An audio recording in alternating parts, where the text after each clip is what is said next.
discussion of that item from the... Sure. Okay.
P1-1, P1-1, P1-1.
Okay, everyone, are we ready to begin? If you could please take your seats.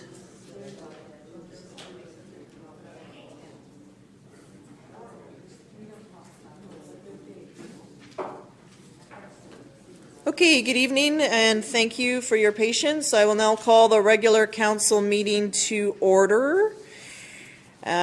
We have no new business or supplementary information, so there is an approval of the agenda, and there is a motion to move agenda item RA1, RCMP quarterly report, to immediately following adoption of council and committee of the whole meeting minutes. Councillor Casper. And I would also move that item P1-1 be rescheduled to a future meeting. Okay, is there a seconder? Seconded by Councillor Ray. Okay, so we're moving RA1 and deleting PI1 from tonight's agenda. Any comments or questions? All those in favor? Opposed? That's carried unanimously. Thank you. Adoption of council meetings from November the 14th. Moved adoption by Councillor Ray, seconded by Councillor Berger. Any corrections? Councillor Ray. Yes, through your worship, on page 4, under the RA4 Community Grant Committee Review, Souk River Bluegrass Festival, requested $5,000. It should read towards the purchase of a large tent. Okay. On page 7, and this is a question on RA2, the development variance permit on 7126 Grant Road. Councillor Pearson left the meeting. I believe he declared a conflict, but I'm seeing that he voted in the motion. So I think the Councillor Pearson returned at 8:48 should just be below that. And if somebody could just clarify that for the record, please. And then on page 12, just under my report, I did attend the Remembrance Day ceremony, and then the second bullet should be I attended as a member of CREST to the Finance Committee meeting. I didn't represent CREST at the Remembrance Day. It was 2 separate items. So, thank you. I'll move that the minutes be adopted as amended. Okay, we already have a motion on the Well, adopt floor. or amended, because those are amendments. Yeah, those are the corrections. Yes. Are there any other corrections or questions? Okay, all those in favor? Opposed? That's carried unanimously. Okay, and now we have our RA1. I'd like to invite our Staff Sergeant MacArthur forward, please, for our quarterly report. Welcome and thank you, Staff Sergeant MacArthur. Good evening, Your Worship and councillors. I don't have a detailed crime report like sometimes we bring, but I intend to come back within a few weeks, supposing you have room, and present that. Just an overview of the detachment in the past few months. We are up to speed with personnel, with the exception of the new position, which the funding came in for beginning of September. What we're waiting for on that is a federal letter of approval. As you know, part of that position is funded by the federal government, and these letters of approval, it's a really arduous administrative process that my understanding is sometimes has taken up to 18 months. So we are continually reminding the section that looks after these that we're waiting for this and hoping that we get that early in the new year. And until then, the position is going to be vacant. We've had a new recruit arrive almost at the 4-month mark now, progressing really well. His name is Constable Jason Messenger. And a new supervisor who arrived September 1st, Corporal Don Gillen, and both have settled within Souk. So that's it. We're still operating at 15 people, with 4 of those being provincial resources. Our file count for 2016 to date is 5,554, as compared to last year. This time was 5,326, and in 2014 was 5,047. We also still have a vacancy in the support staff, which has gone on for the better part of a year. One of the shortcomings of dealing with the public service and our staffing process, that's not likely to be filled for another 2 or 3 months at least. We're just finally getting the competition into place for that, and that is nothing but administrative process that we're dealing with. And one main thing I just wanted to kind of end with here and break the ice on, and it probably will produce more questions than I have answers for today, is our victim services program. And as you may know, we have 1 full-time victim services employee.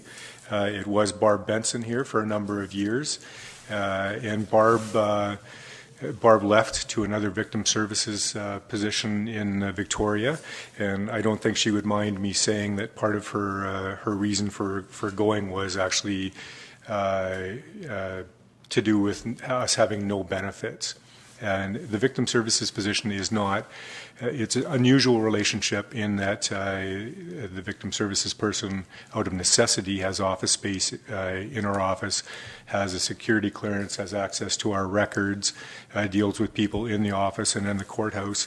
I'll give you an overview of what some of the services provided by victim services are. Just briefly, I'll skip through them. The length of this list is quite impressive, but mainly a critical incident response. They're available 24 hours to be called out, provide critical incident diffusing, critical incident stabilization, liaise between victim services and emergency personnel. They respond to hospital calls where there's victims there in need of assistance. They identify and address immediate emotional, safety, and logistical victim needs. They spend a lot of their time in court providing information and support to people who are victims of crime who are testifying in court and going through that whole process. They obtain and provide and arrange for victims to receive specific information that they request under the Victims of Crime Act. They provide information about the criminal justice process. They assist victims to engage with the justice system personnel like Crown prosecutors and the police. They also assist us with safety planning for victims of crime who still have people out there who they're concerned about. Initial contact, they assess and address the victim's immediate emergency safety needs, develop and continue update safety plans.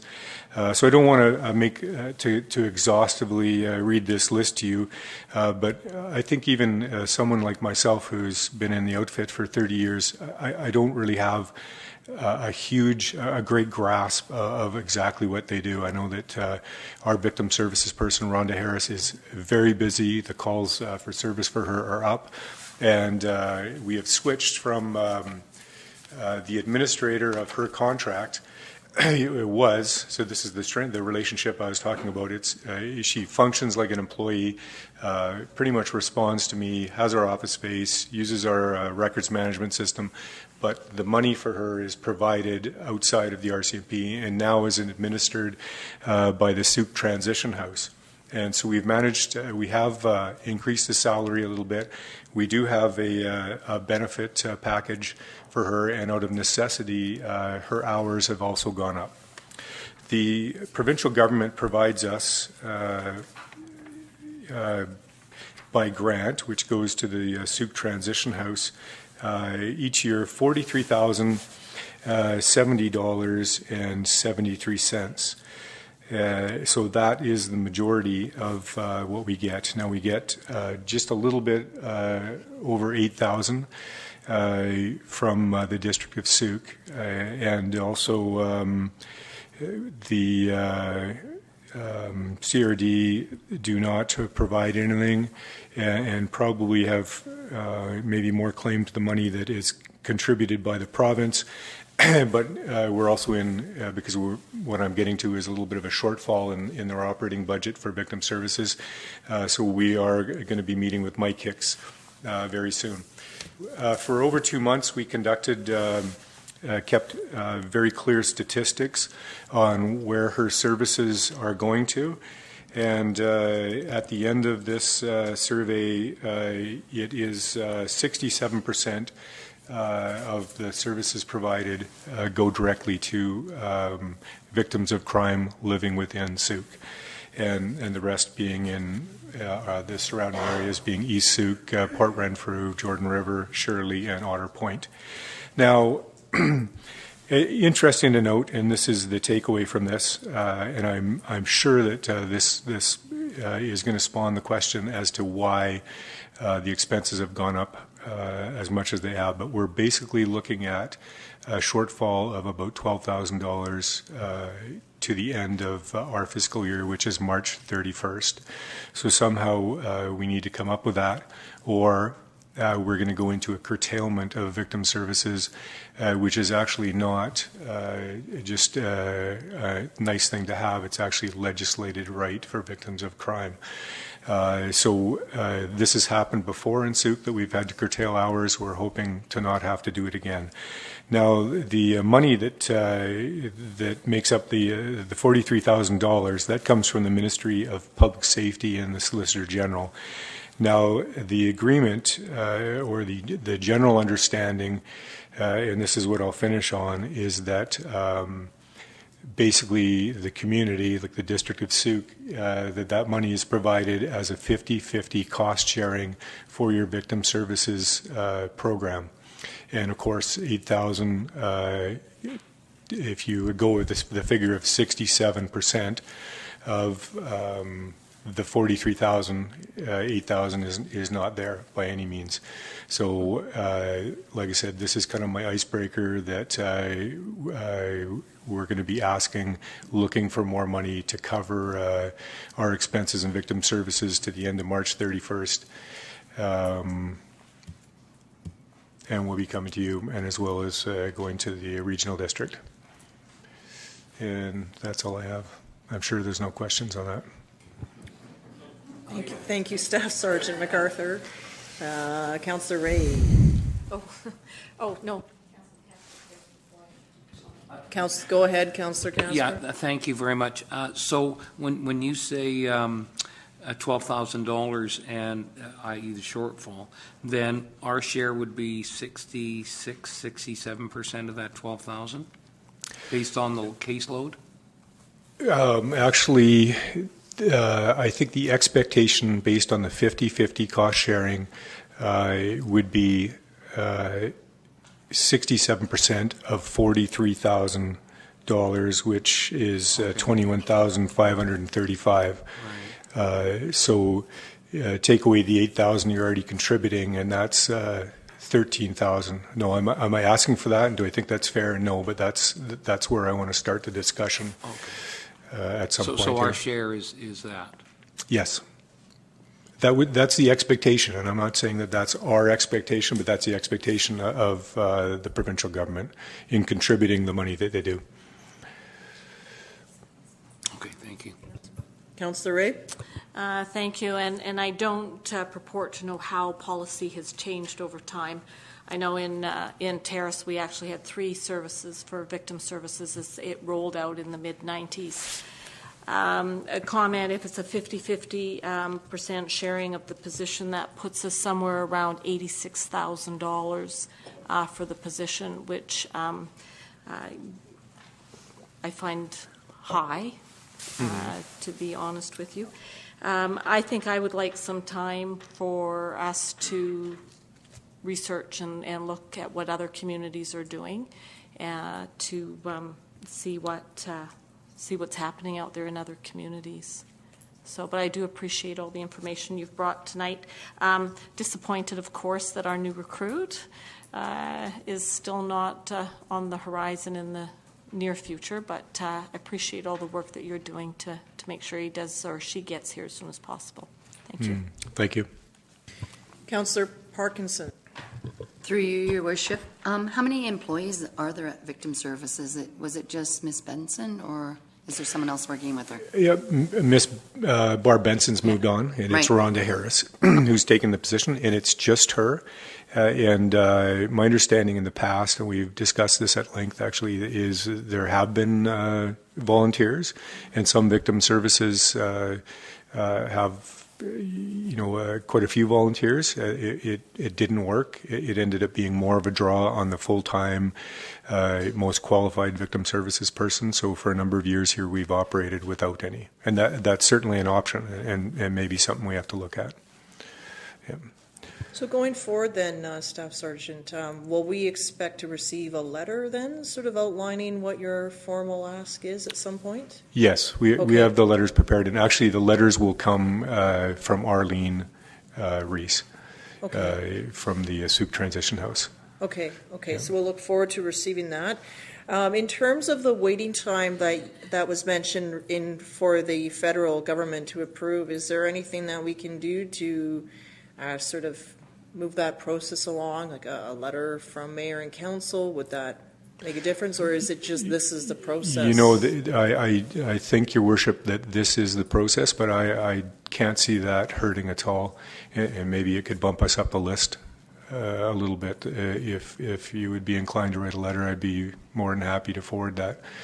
And it would be a break from my usual routine that I'm giving them. It's probably getting a little dry, and not getting any results. Okay, because this is Yeah. something that has been put forward in the plans for some time. So would, Councillor, so then a motion that the mayor write a letter to the RCMP to encourage hastening the process, something to that effect? Perhaps our corporate officer? I can guess I move would something? request, should it go to Division E or should it go back east?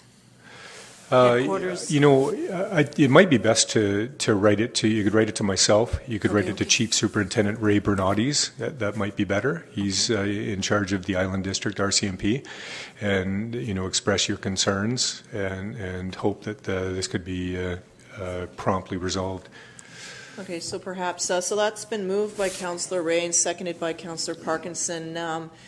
Just a request for our staff to follow up with our staff sergeant to obtain the proper contact, spelling, and the like of a letter, and I'd be more than happy to sign that. I don't know if it'll make a difference, but at least there's something in writing now that would sort of start this, and as the opportunity comes to have a conversation with the RCMP, answer surveys or whatever, we at least have something, and then any additional information from the date that we first entered this into the budget, I think, would also be helpful. Okay, is that clear for everyone? Is that clear for staff what our intent are? Is this coming on the screen or we're good? We're good. Okay, I'll call the question then. All those in favor? Opposed? It's carried unanimously. Anything else for Staff Sergeant MacArthur? Okay, thank you very much for your time. It's Thank nice you. to have you here. Thank you. And thank you to all the officers, and hope that Christmas is a quiet one for them. Oh, thanks very much, Your Worship. Thank you. Okay, I'd like to move ahead into our delegation portion of tonight's meeting. We have 4 delegations this evening. Reminder to everyone that there is 5 minutes allocated per delegation. We do have a timer, red, yellow, and green, or green, yellow, and red. So if you could please stay within the delegation, that would be great. So first up, I see we have Wildwise Souk and Ms. Debbie Reed giving us an update on Bearwise. Welcome, Ms. Reed. Thank you. Thank you, Mayor Tate and Council, for inviting me here today to talk about our program, Wildwise Souk. I'm going to take a few minutes just to go over what the program is, what our expectations are, and then the stats. So I'll try and be quick. Yellow means we're running out of time? Okay. So Wildwise Souk is an educational program. It's designed to prevent and reduce conflicts between people and wildlife in our community. The Wildwise Souk program is a Souk program, and it is a community program. It is a direct descendant of the popular Bear Aware program, and that program's been around since 1999 in British Columbia.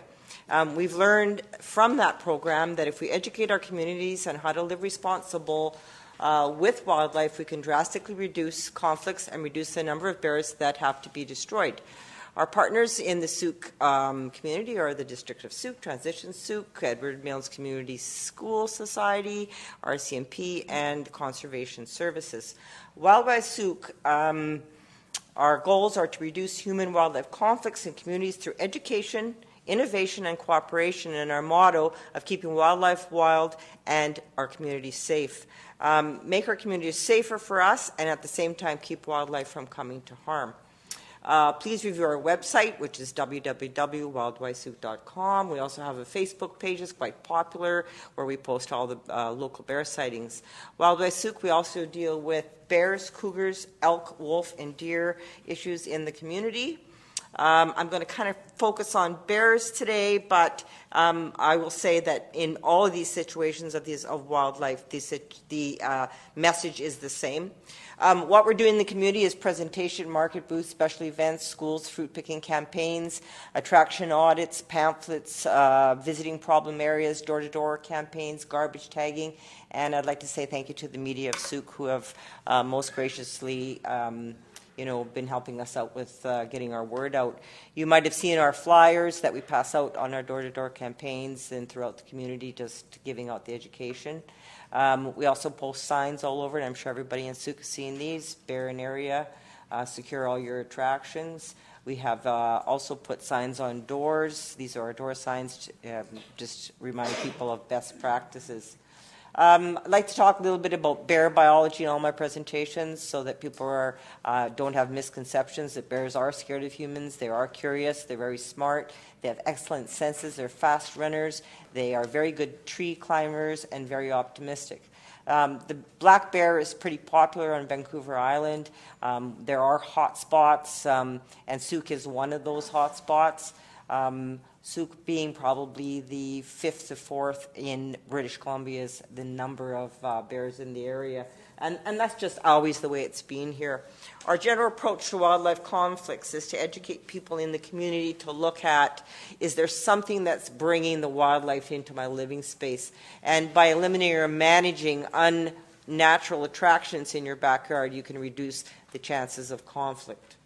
Habitated bears is something I'd like to just let people know are bears that get used, or wildlife that gets used to people and buildings, whether or not they are rewards. They tolerate humans at a closer distance, and they lose their natural instinct to be wary of humans. Food-conditioned bears are food-seeking, but still see humans as threats. They get used to smells. They get those rewards, and they become what we call human-habituated. We should all be aware that relocation and destruction is not the solution. Relocated bears usually return or become problem bears in other areas, or they fail to adapt to the new habitat and they're starved or killed in other territories. Our main focuses is teaching people about garbage and about attractions, and the attractions that we focus on are garbage, barbecues, bird feeders, compost, fruit trees, and pet foods. Number one bear attraction in our area is garbage. Don't put your garbage out the night before collection. Wash and clean your garbage cans. Use bear-resistant garbage cans and containers, and keep inside or freeze your smelly things with our new composting program. Fruit trees are a big problem in Sooke, and we are encouraging people not to plant fruit trees if they don't want the fruit, and to pick their fruit as it ripens. And we are also involved in some good fruit picking activities. Bird feeders are another problem in Sooke. Bird seed offers about, are we 5 minutes? Can I just go to the stats? Yes. Usually I take hours, so I thought this was going to be faster. Okay, so our stats in Sooke from the provincial database, 2013, we had 440 calls a season, and so our season is about April to November. And then 2013, we had 441 calls and 16 bears destroyed. 2014, we had 278 calls, 4 bears destroyed. Last year, we had 234 calls, 11 bears destroyed. We had a brutal September. Fruit trees are a huge problem. 2016, we had 135 calls, and we had 3 bears destroyed, and we ran a very good community fruit picking collaboration, thanks to the people of Sooke who just took over and helped one another. So that really cut our numbers down. Number one problem was garbage. Most of the calls coming in are there's a bear in the garbage. Cougars, we've had 213, 116 calls for cougars, and with no stats on how many destroyed. 214, 81 calls, 1 destroyed. 215, 20 calls, 0 destroyed. 216, we had 35 calls and 1 destroyed. So our whole program is asking the community to reach out. do not feed wildlife. And one thing that we are in big support of is our past bylaw that we had passed, that the bylaws are necessary because sometimes education has not been enough.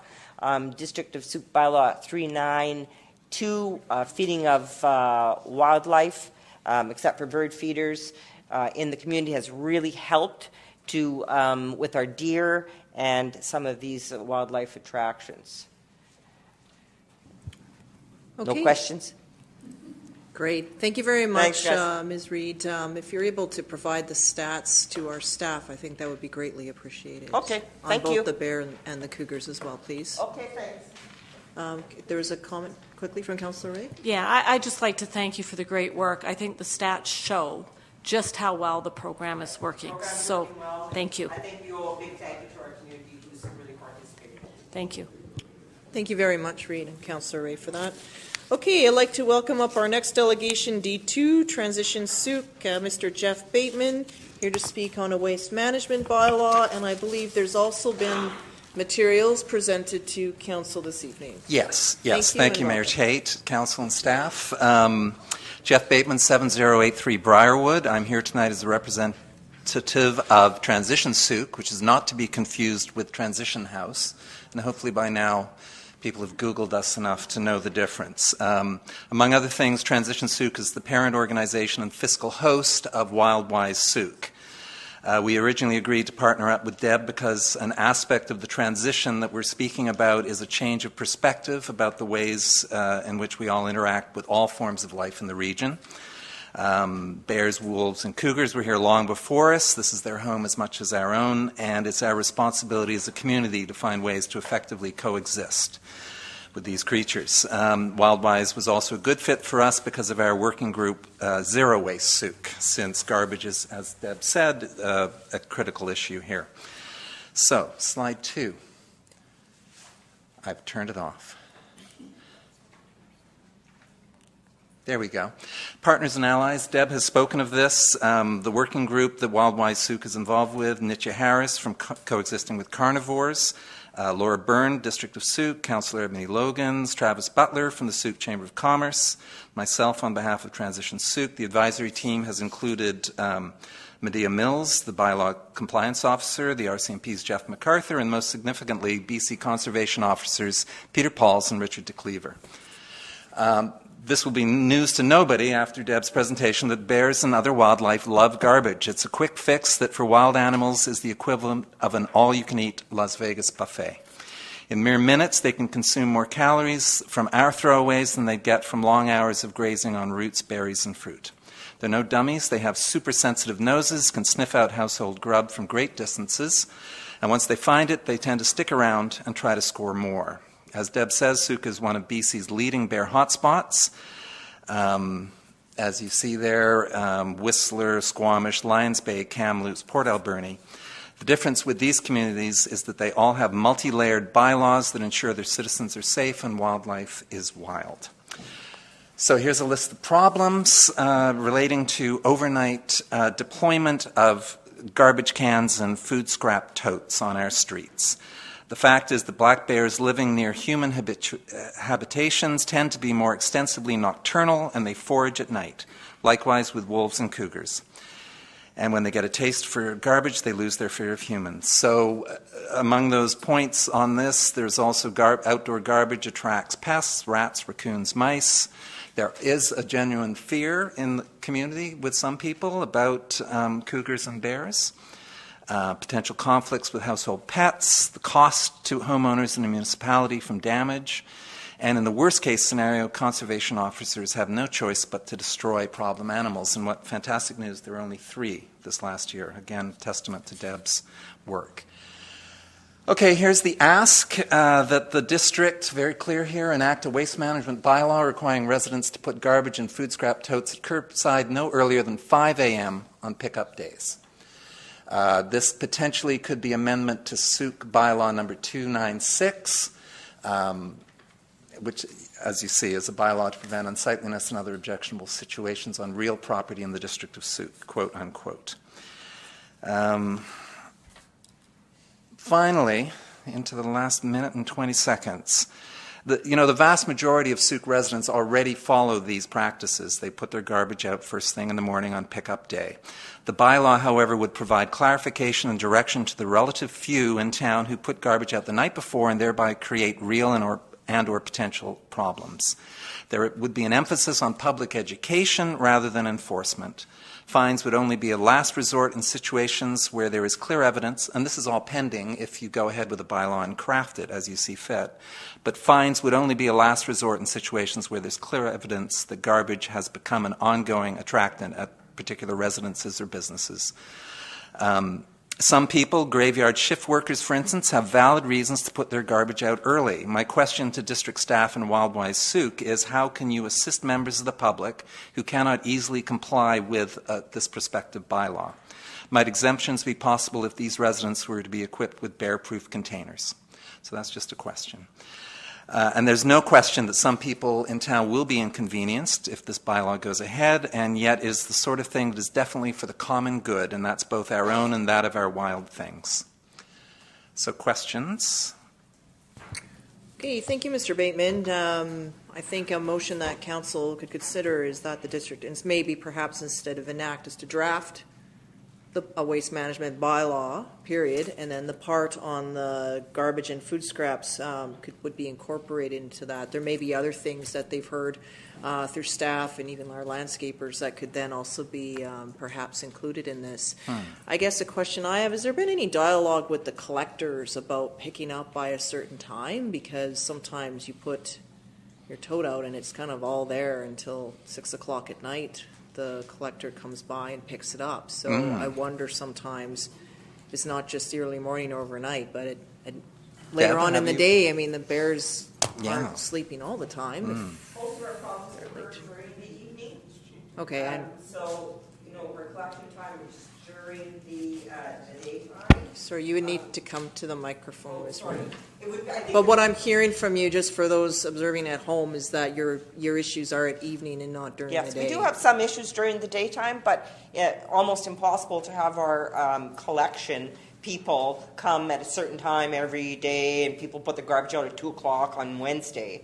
So we do teach self-management, things like freezing stinky garbage and things like that. If the bear doesn't access garbage at night, he's most likely not going to learn to go for the garbage during the day. That's our theory. Okay. I think just another part of that motion then with that, or part of the process is that should council move this motion, it could go to the protectives. When the draft is ready, it would float to the Protective Services Committee for further discussion at that time. Perhaps yourself, Mr. Bateman, and Ms. Reed, when it's ready, would be able to give broader input into it. It's a thought. Councillor Casper? Yeah, I just want to follow up on the question in regard to discussions with the waste haulers and the relationship they have with their customers on the importance of not putting the garbage out before a specified time. Some people have a tendency to put it out at night, before they go to bed. For whatever reason. I say some, probably a very small minority who do that. Personally, I think the onus is on the people who are those in creating the infractions, and also the responsibility of the waste haulers, because those totes are theirs in many cases, especially with the food products. They're their totes, and so the private sector, I think, has also a responsibility ensuring that message goes out. My only concern in creating a bylaw or amending bylaw 296 is that how do we deal with the enforcement aspect? And that's an issue that I know staff would come back to us, and I'm sure you appreciate that from a cost-benefit analysis. Okay, how much is it going to cost our staff to go out and regulate and police whether or not somebody's got their garbage out at 5 in the morning and not before 7 or whatever the time may be? So those are logistical issues, and I appreciate your work and effort, both groups. Did you want an answer? No, if I may, the question would flow through me, and I can just address it, that our staff could address that when the report comes forward. Okay. So there is a motion. Would anyone like to move? I move the motion. Councillor Parkinson will move the motion. Is there a seconder for the motion? Councillor Ray? Any discussion on the motion? Seeing none, or Councillor Casper on the Yeah, motion? I just want some assurances that we're not just going to go down a certain track without looking at what are the ramifications.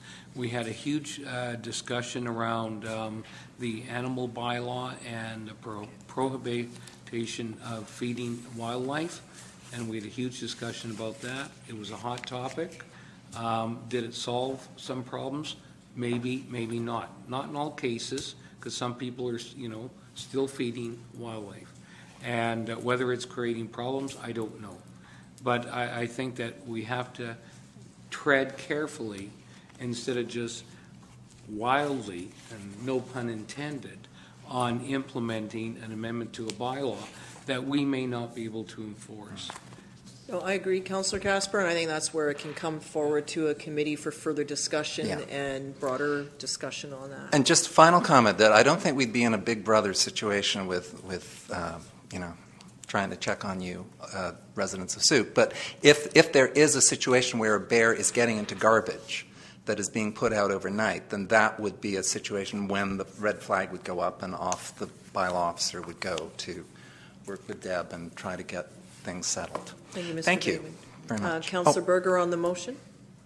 Yes, thank you. And just to follow up with the same conversation that you're having, because I too am a bit leery about heading down the road of a bylaw without sort of looking at other neighboring municipalities, and also the question through you, Your Worship, to Mr. Bateman is, do we already have neighborhoods that are particular hotspots? Because maybe we need to recognize additional education rather than, again, heading down the bylaw route where we now have to adjust our bylaw officer's hours and have her working at 5 o'clock in the morning and ticketing and so on. So I'm just wondering that if this is a problem in certain neighborhoods, maybe we can look at additional education or pamphlets or what have you in those particular neighborhoods. Okay. Yeah, I think there are issues in particular neighborhoods, and I don't think we want to shame anyone or get into that kind of thing. But I think, if I may, Mr. Bateman, the enforcement piece will be addressed by our staff and how they can reasonably attend to it. My personal view is that if there is continuous activity in one particular place where there's continuous food or deliberately being left out or garbage being put out and it's being tracked and leading to that is triggering bear deaths, I think that would give, I don't see our district staff driving around at 5 and ticketing people. I just see them responding to a particular issue. But that'll be answered by our staff. So Can I thank you. say one thing? No, thank you, Nope. Ms. Reed. Okay. We're talking about a motion now and getting information from our staff. So I'll call the question then, please, on the motion. All those in favor? Opposed? None opposed? Thank you, Mr. Bateman. Thank you, Ms. Reed. Thank you, staff. Okay, moving along, please. To item D3, Mr. Ron Fedosenko regarding zoning at 6545 Souk Road. We have received a letter. Thank you, Mr. Fedosenko, for putting that forward so that we had it in advance to review. Is there anything that you would like to come and speak about in this letter in addition to what you've submitted, or would you like to just answer some questions? Sorry, I need you to, if you don't mind, please sit down and turn on the microphone so we can hear you. Thank you. And welcome. Well, I thought this was all settled, and we've had another change of staff, so of course it's come forward again, and each time it's always interpreted differently every time new staff comes. And I thought that the last meeting that council had agreed just for me to carry on, and but I guess it was in there somehow. I thought it was forever sort of thing, not forever, but till it wasn't used anymore for the use it's in now. And I'd like it just to be, I don't know what to say. I got no suggestion how to make it. I can carry on like it has for like 75 years. I don't want to go through the whole thing again, but I would just like, maybe can it be treated like the downtown core, like all the little shops and stuff, and that's the zoning, and they'll use that for now until such time as in the future something happens or discontinue as a commercial use. Okay, thank you, Mr. Fedosenko. I think where maybe there's is in the motion that was passed by council at the time, it's specific to the current business operating, so that's what they're looking at there, and it was sort of written out, moved and seconded, direct staff to issue a business license to the current business operating without requiring compliance. And I think now that the business has changed, the use has changed, that's where it's the case. Well, the motion was specific to current business license. There were some of us present, though. That But sometimes understood it the history. changes, and let's just say she had to stop, that lady did, but there's always the little businesses come. I've already lost 2 people that wanted to rent it, but as soon as it's got it, they won't, the waiting for it to come to council is, anyway. Okay, so what you're asking is that council issue a business license to the current user, but to also consider future Well, no, but I users. mean, it'll change again, and it could Okay. be 6 months, it could be a month. What can I do? I mean, it's, and there are people that can't afford very much. It's not very much money, so. Councillor Ray? Yes, thank you, Your Worship. And through Your Worship, actually, I'll just make the comment, sorry. Perhaps maybe we could get a staff report, because it will continue to come up. And I was sitting on council, I'm sorry, I can't remember how long ago it was, and there was a feeling around the table when we unanimously passed it that you're sort of a bit of an exception in terms of how long that place is operated commercially. And so, we need to make sure that whatever we do, that there's consistency, and I can't do that here at the table right now. I would rather get a staff report to see how we can deal with this particular one-off situation. It seems like the staff changes regularly, and it's a different Mr. opinion. Fedosenko, Yeah. let's drop that. Thank you. Okay. We're focusing on issuing a Okay, business I'm sorry. license, okay? Thank you. Councillor Casper? Yeah, I just hope that that we could at least come to an agreement through staff and council that commercial is commercial is commercial is commercial. Whether it's somebody who's doing repairs on a piece of furniture or an upholsterer, or somebody who's doing somebody's nails or cutting somebody's hair, or somebody who's doing some type of customer service.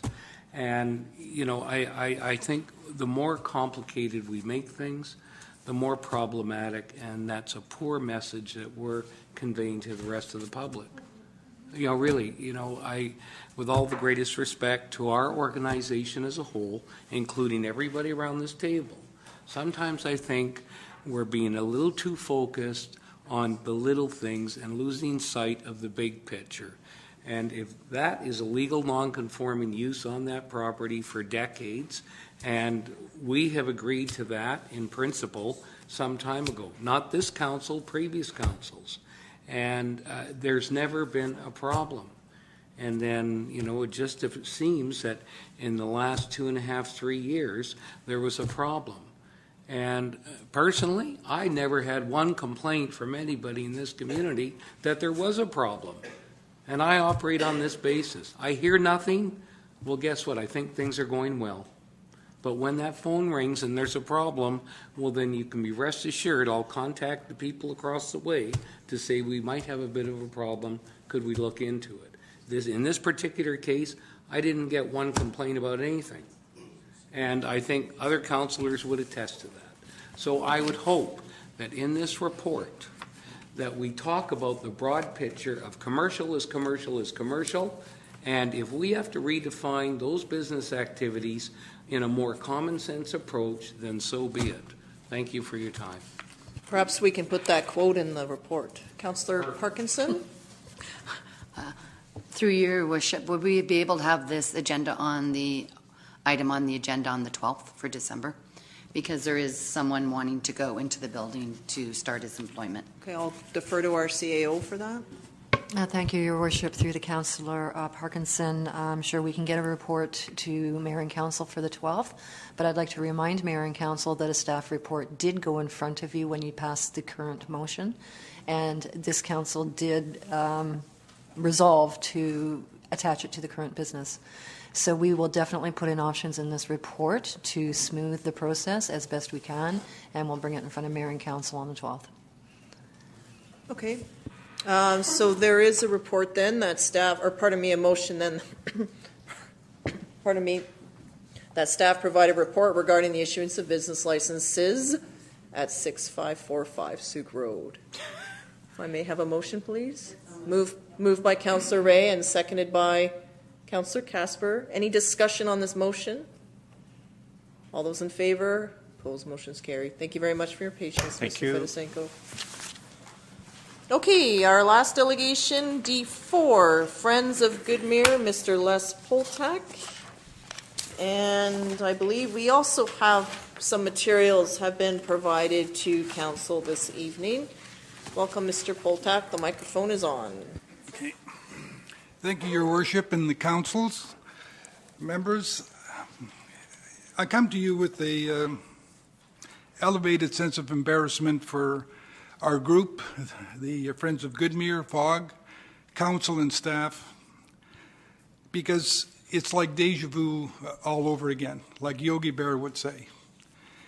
And my sense of embarrassment was heightened when I got a call on my way to the council chambers today, about 5:45, from a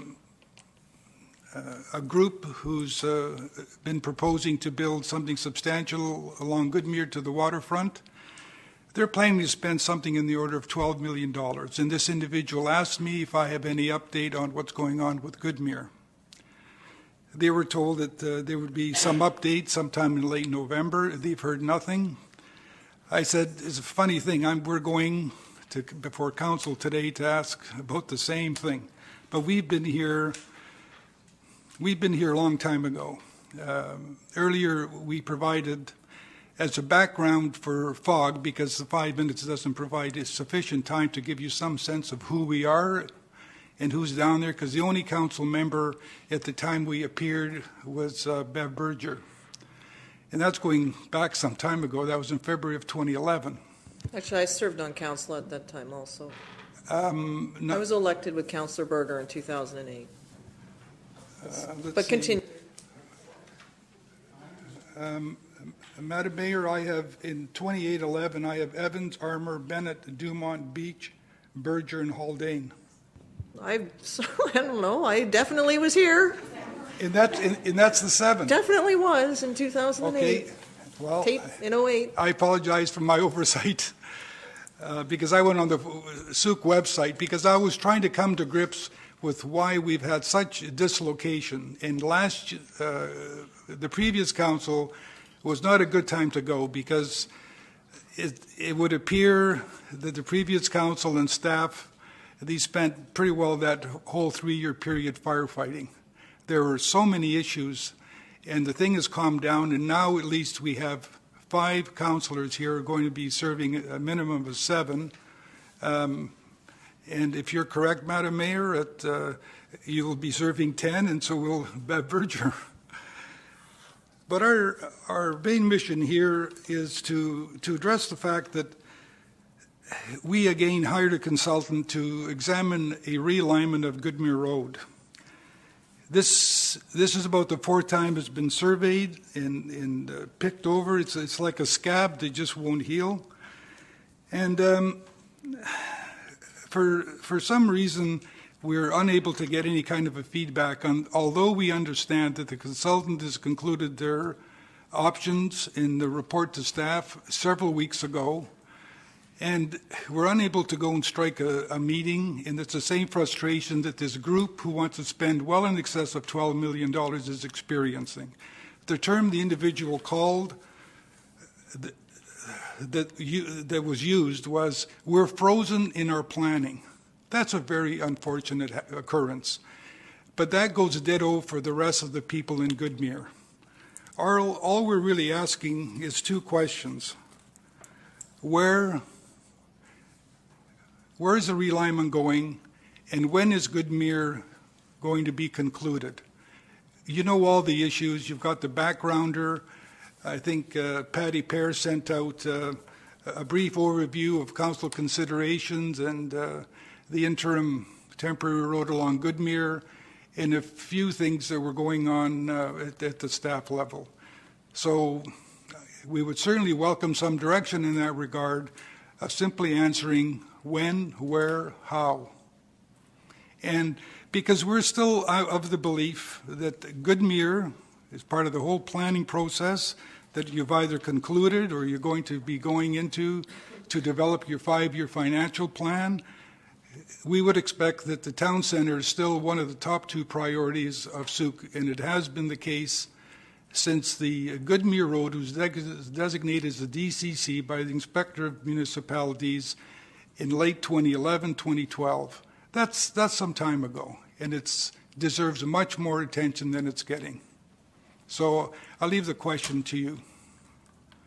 Okay, thank you very much, Mr. Poltak. What I can say at this point is right in front of me is our strategic plan with our 5 bullets, and it just says right in front, focus on making the town center vibrant and accessible. This council has met with our leadership team, is committed to our strategic plan, and we expect to see a report from our staff outlining timelines and budgetary in the very near future, and that'll help us as we go forward into the new year. I strongly encourage staff and council to communicate with proponents who have serious intentions to develop. There are some of our group who want to do something there, others would like to sell and move on. And with the completion of the roundabout, the sidewalks, you've got a Prestige Hotel, you've got Heron View, you've got a co-housing thing that was done. Your tax base benefited by some $700,000 per annum with those undertakings, including Mariners. And that's why we focused on the roundabout and made those things happen. So there's a big payday coming back to Sooke if they can just proceed and get something launched. Okay. Is there any questions, Councillor Ray? Thank you, through your worship. I'm just wondering, when you made the comment, because I wasn't elected until 2011, you made the comment that there was a decision by somebody that road would be paid by current DCCs? Goodmere? Is there a comment to that effect? Yeah, you made the comment that there was an inspector who said that the road would be paid out of the current DCCs. I'm just looking for clarification. Maybe my comments were misinterpreted. I made the comment that prior to the purchase of property for Brownsview Boulevard in Goodmere, that big T down there to connect through to Murray going to the west, the municipality had to go and get that approved as a DCC road by the superintendent or inspector of municipalities before that purchase was agreed to. So it was from that day on that DCC was accorded to Goodmere Road. Now, in our own case, if we're currently zoned, I'm just speaking for our own personal property, which is 1 1/4 acres. We approximate that the current DCs for our development, if we were to do about 26 units or so, would be something in the order of $135,000.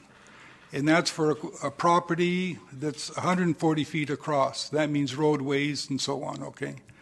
So if you multiply that across 1, 2, 3 would be ours, and then 2 subsequent additional properties, that would be 5. So you do the math. 5 times 135, 140,000. That's pretty close to paying for the whole thing. Now, Mr. Poltak, is your question being answered? The question was, are you expecting the District of Sooke to put the full road in at the District of Sooke cost? That's what I thought I was hearing you say. Yes. Thank you. Yes. Okay. Along the lines of Mr. Poltak? Waterview, okay? Thank you. Thank you very much.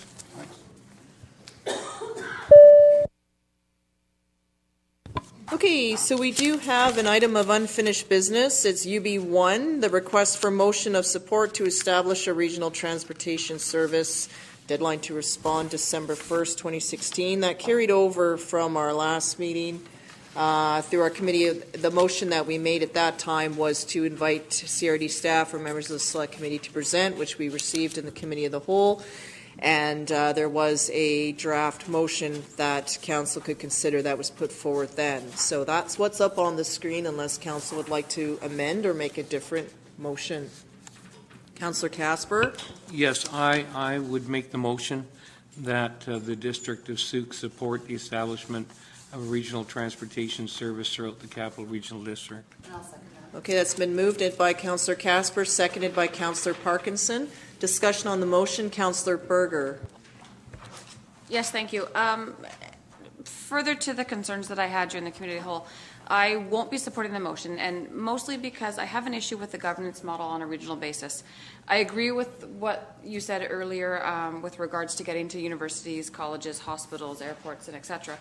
But if the board's made up of members of each municipality or even a weighted board, Souk will always be on the losing end of the stick and will still be stuck with the bill at the end.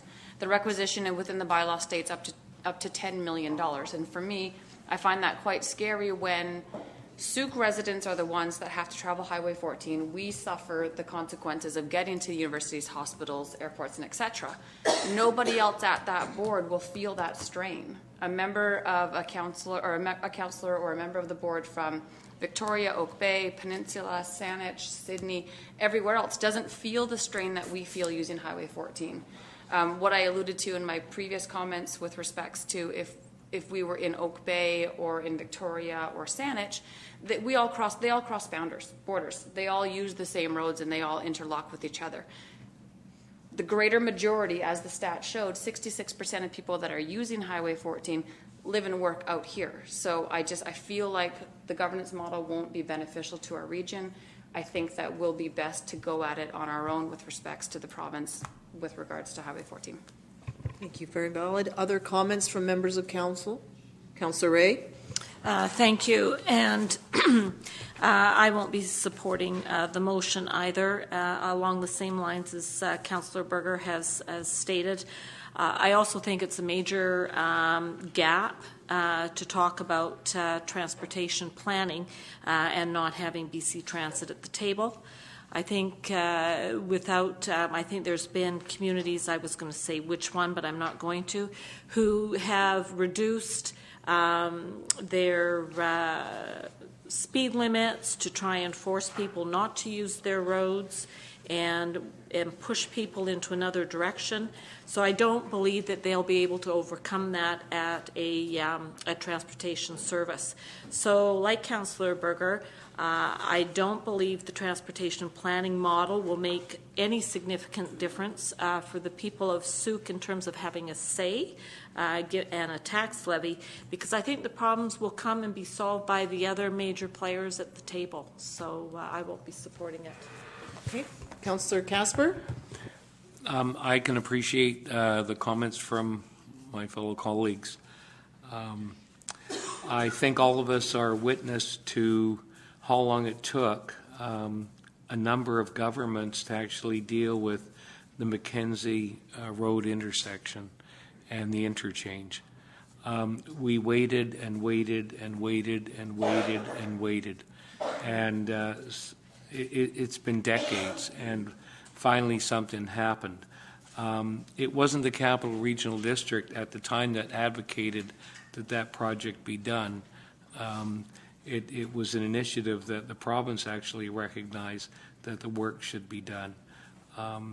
This is a way, as I mentioned earlier, an opportunity for us as municipalities as a whole to come together and try to resolve our transportation problems that we, around our collective tables in each municipality, we're helping every day to create those problems. We're allowing properties to get rezoned. We're allowing growth and development to occur, but we're not taking enough action in the broader picture. And not only is this a benefit or potentially a benefit for those who are commuting, but it's also a benefit to the business community. Because if the business community cannot get its goods and services and workers to and from their job sites, then that'll impose more costs to the rest of the community as a whole. So I'm hoping that council, over a period of time, and time will be the measuring element here as to whether it's workable or not. And I trust that the mayor will take your comments, which are valid. They are valid comments, to the board table, in particular on the government's model and how the vote structure occurs. as opposed to having a weighted vote system, having one member, one vote. That's more democratic, and I'm just confident that it's better to be part of a solution and trying to make things better as opposed to bowing out and not being involved in trying to make those solutions and create those better opportunities for us as a whole. So I appreciate their concerns, your concerns, and I respect them. But, you know, I think that it's a step in the right direction. Thank you, Councillor Casper. Councillor Parkinson? Through your worship, I was wondering how much this would cost for the District of Sooke to participate in it. Was there any discussion of that? My understanding at the moment is that they're looking at amalgamating two different services together, so the funding would remain as it is, and it would be staffed resourced at this time. Thank you. Did you have anything to add to that, Councillor Casper? Is that your understanding as well? As it says here, consolidating the transportation functions, and over the long term, as potential new functions are considered, funding streams would need to be secured. That could be determined prior to the launch of such, but could include grants, direct CRD requisitions, other forms, and blah, blah, blah. Okay. Thank you. Anything else, Councillor Parkinson? So if we choose to participate in this and we see how it's going, if it works out great for us, that's fine. We would be able to step back and step out of it if it wasn't great for Sooke, correct? I don't think you can step out of the bylaw, but I think it's the case as new requisitions have to come through, the budget would have to be approved each time. Right. So there would always be opportunity to give input into that. Thank you. Questions? I'm not sure who was first, Councillor Ray or Berger? Councillor Ray, go ahead, thank you. I appreciate the comments Councillor Casper has made, and if it was just about that planning piece, you know, I think it'd be a great idea. Phase 1 is planning. Phase 2A and Phase 2B and Phase 3 all speaks to tax levies and all speaks to new funding outside of what is currently there. And so I think on behalf of the Sooke taxpayer, I'm more skeptical in believing that the CRD and a committee like this could stay in Phase 1. I think there's just a natural piece to grow and grow and grow, and it comes with the tax levy. So if I were optimistic, I would agree with you, but I'm not. Sorry. Thank you, Councillor Ray. Councillor Berger? Yes, thank you. Through you to Councillor Parkinson, just to draw your attention, in attachment 2 of the proposed bylaw that they gave us, the cost recovery, and then there's maximum requisition. So it does say that in accordance with Section 39 Local Government Act, the maximum amount that the requisition may be applied for the cost transportation service is the greater of $10 million, and that will be done through tax levies. So to me, that's a scary number, and not knowing what the requisition for our area could look like. That's what I was inquiring about.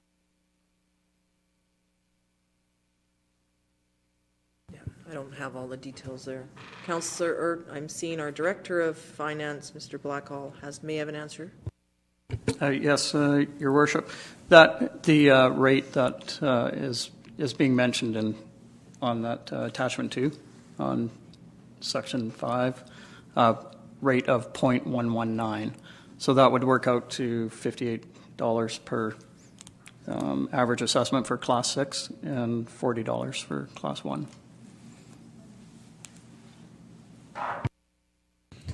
Okay, does council have the information that they need? This has been, mind you, this has been moved and seconded. So I'll call the question at this time. All those in favor? Opposed? We have 3 opposed. Motion is defeated. Okay.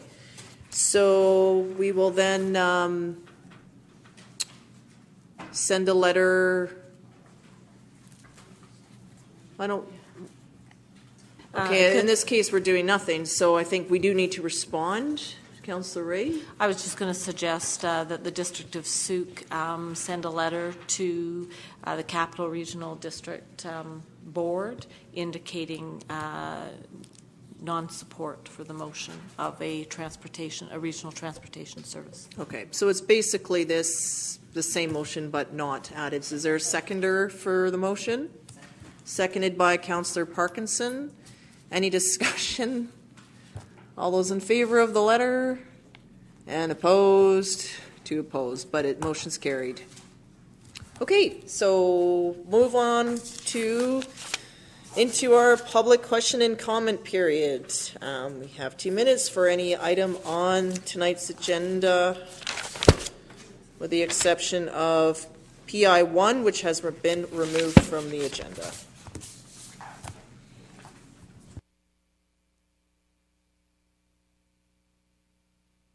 And if you could let us know which item you're speaking to so we can reference it as you're speaking to us. Thank you. Ellen Lures, 5526 Souk Road. It's about the firearms bylaw. And I want to say thank you, first of all, because it's much more concise than what we had before. It was a bow and arrow could be a string and a piece of willow. I just wanted to say that under the discharge on page 79 of a rifle for farmers, you've negated under the firearm, meaning a pistol, shotgun, handgun, spring gun, any device propels a projectile, means of explosion, compressed air. So a pellet rifle or a pellet gun is not allowed to be discharged, but a rifle is for farmers. And a pellet gun is still a necessity, and it's not as dangerous as firing a rifle, if necessary, to protecting crops and livestock. Sorry, Ms. Lures. That's in 4(1)B. Okay. 2 eyes. 2. 2 eyes you are, 2 eyes you be. So, okay. So, and firearm under the description on page 78. A projectile by means of explosion.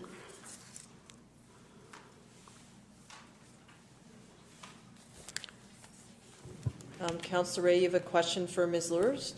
Yes, thank you, Your Worship, and through Your Worship to Mrs. Lures. So when you're talking about the pellet gun, are you suggesting that some farmers might wish to use the pellet gun instead of, just to scare the birds away rather than actually? Or whatever it is, okay. yes, okay. yes. Thank you. Okay, thank you, Ms. Lures. Thank you. Are there other comments from members of the public?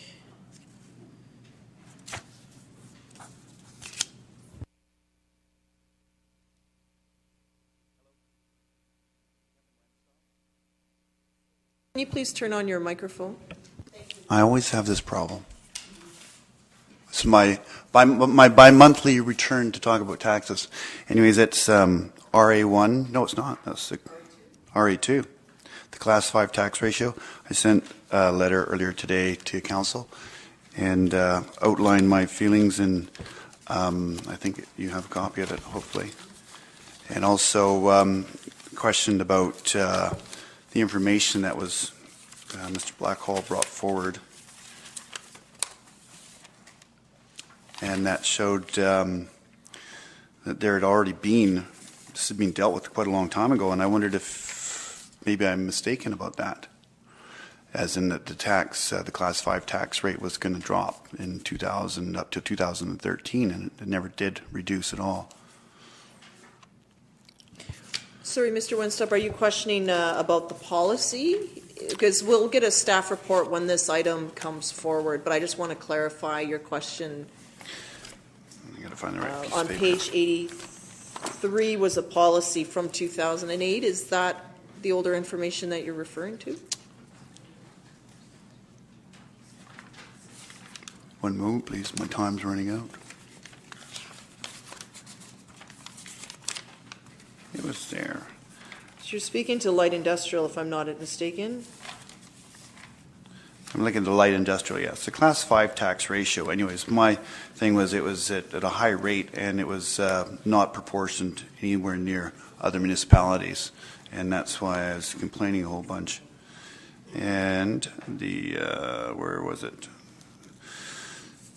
The background that the 2008 desired the tax class ratios for light industry should be equal to the provincial ratios of 3.4, but they're actually at a 5.5, and this was supposed to drop by 2013. Okay, Which we was- we can receive more information during the staff report. Okay, Okay, thank you very much. thanks. Anyways, but just to make that, like, if my business doesn't succeed because of taxes, you definitely increase your transportation to Victoria. Okay. And- Thank you, Mr. Wenstock. You're welcome.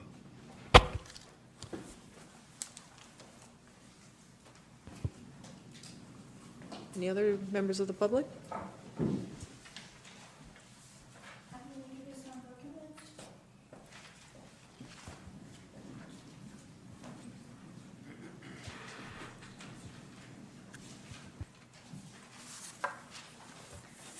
Margarita Dominguez, 2075 Other Point Road. I am here on behalf of the Bears, the other side of the story that we heard today. We have to congratulate Wildwise for the input and education, that it was very important. But at this point, we have noticed that in social media, and a lot of people that have commented to us, is a witch hunt about the Bears now. It's a difference in between the 4 previous years. This year, it has 447 calls, which means that is an overcharge also of phone calls. People are just paranoid about the issue of the bears. The bears have always been here. They are just black bears. They are not grizzly bears.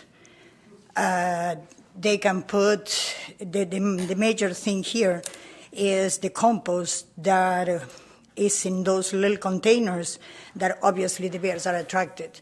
Now the food, the fruits have been taken away from them, and the bears are still not hibernating in this moment. They are still outside, which means we would like to ask a little bit prudence, because this is not just a witch hunt. Neighbors are fighting against neighbors because a lady threw apples. I left you the conversation in social media because a lady decided to put the apples in the yard. And a lot of people will continue doing that. Now, we are a little community, a lot of people, we are not wealthy. We are a lot of people poor here. And putting more bylaws and more things against the people that feed the bears, so they have these ideas of continue not growing so fast.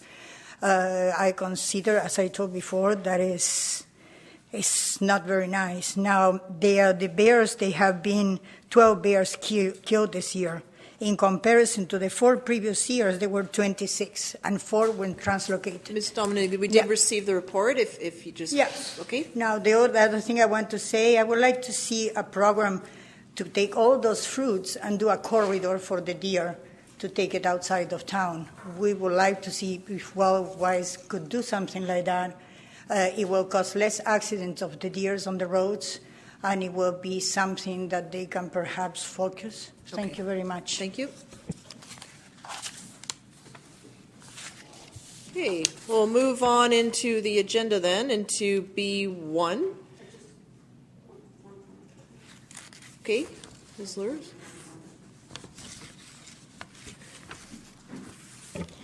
I just wanted to clarify with the air rifle that it isn't to replace a rifle, okay? It's both. Thank you. Okay, thank you, Ms. Lurs. Okay, so bylaw, in our bylaw section, we have bylaw B1, bylaw number 647, zoning amendment bylaw 600-32, 6038 Souk Road. Move recommendation. And the recommendation is to adopt. That's been moved by Councillor Parkinson, seconded by Councillor Ray. Any discussion on adoption? All those in favor? Opposed? It's carried. Thank you very much.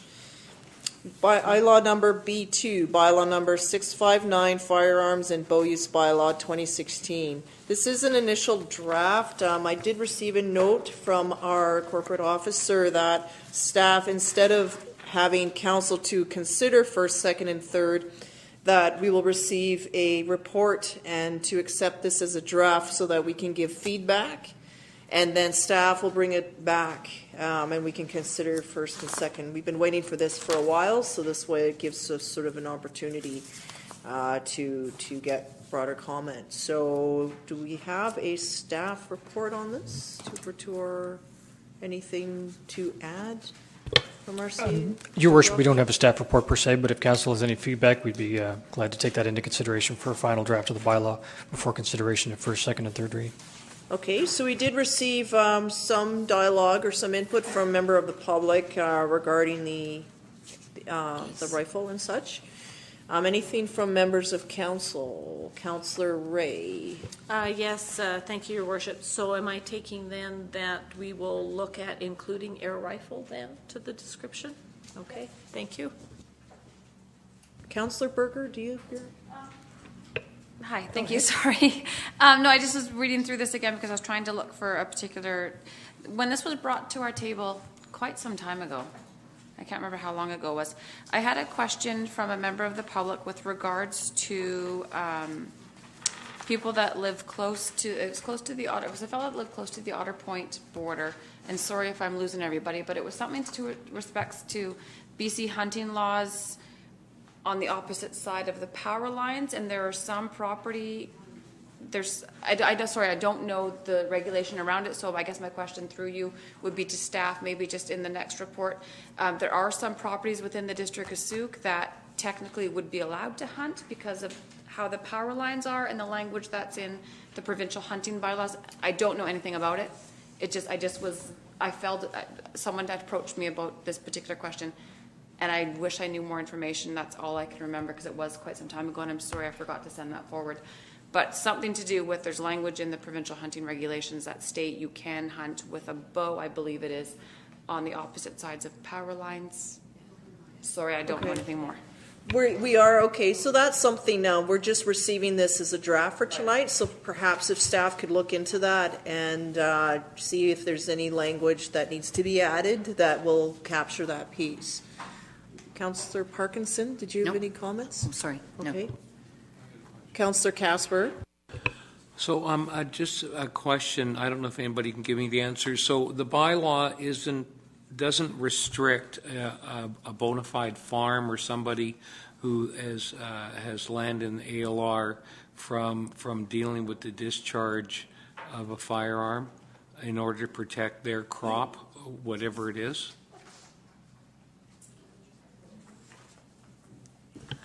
Yes, through the chair. It would not prevent them, but there are other stipulations that would prevent them, i.e. if you look at 4.2b, they have to follow within other regulations, provincial regulations, and the highways regulations that they cannot shoot a firearm within 150 meters of any school building, schoolyard, public park, playground, church, workshop, etc., as stated there, and that makes a very small window for our ALR operations. So the only reason I raise this is because there are provisions in provincial legislation, Right to Farm Act, that prohibits local government from bringing in any bylaw or rule that impedes or restricts a bona fide farm operation. So if it could be brought forward by a bona fide farmer that in order for them to control wildlife, i.e. through the discharge of a firearm on their property because of too much persistence, and if they got authorization from the local RCMP and or wildlife, then wouldn't our bylaw potentially fly in the face of that and create some conflicts with the senior level of government and what their rules are? And I don't expect an answer now, but that's something that I'm concerned about, that we don't go ahead and do something because we get one or two complaints about the discharge of a firearm on agricultural property in Sauk. Because I can see that there are some issues that have been identified in this bylaw that are solely come about because of a complaint or a few complaints that have occurred to the municipality. And I just hope that we're not creating a bigger problem for the farming community and bona fide farmers because of this 150-meter distance. So I hope that people would take that into account and common sense would prevail. And if there is a problem in the discharge of a firearm, then maybe there should be more focus on supervision and those types of provisions over who in fact is discharging the firearm and for what purpose, as opposed to us bringing in more impositions on a bona fide farm operation. Okay, to our CAO as a response. Thank you, Your Worship. I'm absolutely staff take into consideration provincial legislation as we're developing bylaws. Might I remind Mayor and Council that this bylaw request came from Mayor and Council as a result of a presentation that was done by our CRD Director, Hicks. So this is staff following council resolution, and we will make sure that the next time this comes to Mayor and Council that we will have taken into consideration all of the feedback that we're getting from Mayor and Council this evening. Okay, that's great. Councillor Ray? Yes, thank you, Your Worship. I'm just wondering if this under number 7 on page 80, the general, which is nothing contained in or not permitted pursuant to this bylaw shall abrogate or relieve any obligation, and it references federal and provincial legislation. So would that not address, Councillor Casper, your concern, because it is a general sort of overarching sort of if province and feds say yes, it's okay, then this isn't a requirement. So I think we may have it. Well, I don't want to get into a debate. I don't think it's proper for me, but the thing is that why have it in the bylaw if there is in fact legitimate provincial legislation that would restrict us from having such provisions in a bylaw in the first place? You know, the first things really, like human nature is this. They're going to look at the bylaw, period, read the bylaw. Then a complaint would go then to another higher authority, and somebody'd have to go through more paperwork and say, well, here's the provincial legislation that exempts it. I don't think our staff are going to be carrying around provincial legislation in their hip pocket. Okay. So all I'm saying is that let's err on the side of caution so that we don't create potential conflicts. And yes, this all started because Director Hicks came to us and actually suggested that we amend our bylaw to allow for the discharge of firearms so that we can deal with the non-migratory geese population that is creating huge problems not only for farmers but on our parks, in particular the Sioux Community Association lands where the soccer pitch is. Right? And I concur with the CAO on that issue. But I hope that we haven't created more issues or more problems while we're redoing this bylaw. That's all.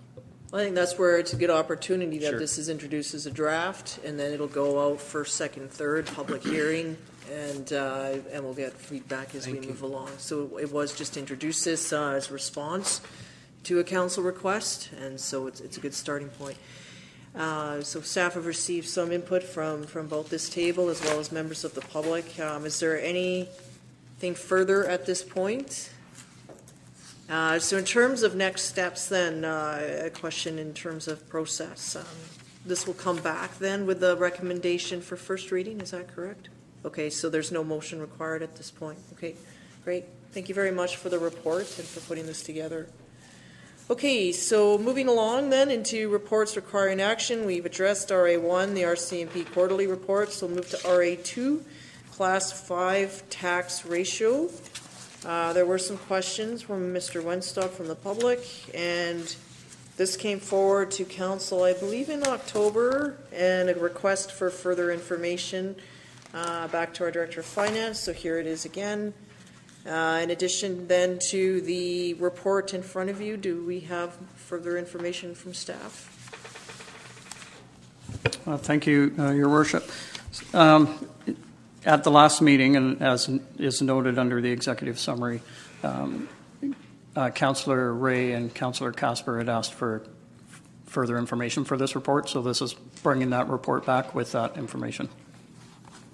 And to further to the question that was raised earlier in the public comment period, the bylaw itself, or sorry, the policy from 2008, it was saying in section 1.1, this is on page 83, I was saying in 1.1 that council will strive to ensure those ratios are achieved. I don't know if it necessarily binds council to those ratios, but it was a thought that those were the ratios that we should be at. And if I could just add the way the library levy works here is half based on assessment and half based on per capita. When they do the assessment half, they use the 3.4 ratio. So we're kind of using it for part of our taxes. Even though we changed that amount when we introduced the levy into our budget, but that's how the library does that portion, which I thought was interesting. I just realized that recently. So I don't know if I've presented the information, so that's in these sheets, these really small, kind of hard to read sheets, which basically show what it currently is and what it would be with the change. And then also our tax tables that are actually on our website, what it is and what it would look like with the change. And then the very last page is the assessment information that we actually gathered on the ministry's website and parsed out the ones that were mentioned in the staff report. Okay, questions to staff. Councillor Casper, did you have a question? Oh, I had my mic on, but I will ask a question. Thank you. Okay. Yes, I want to thank staff for the detailed information. I was part of the council that actually brought in the policy, and I thank staff for getting the background information as to how it all came to play in the first place.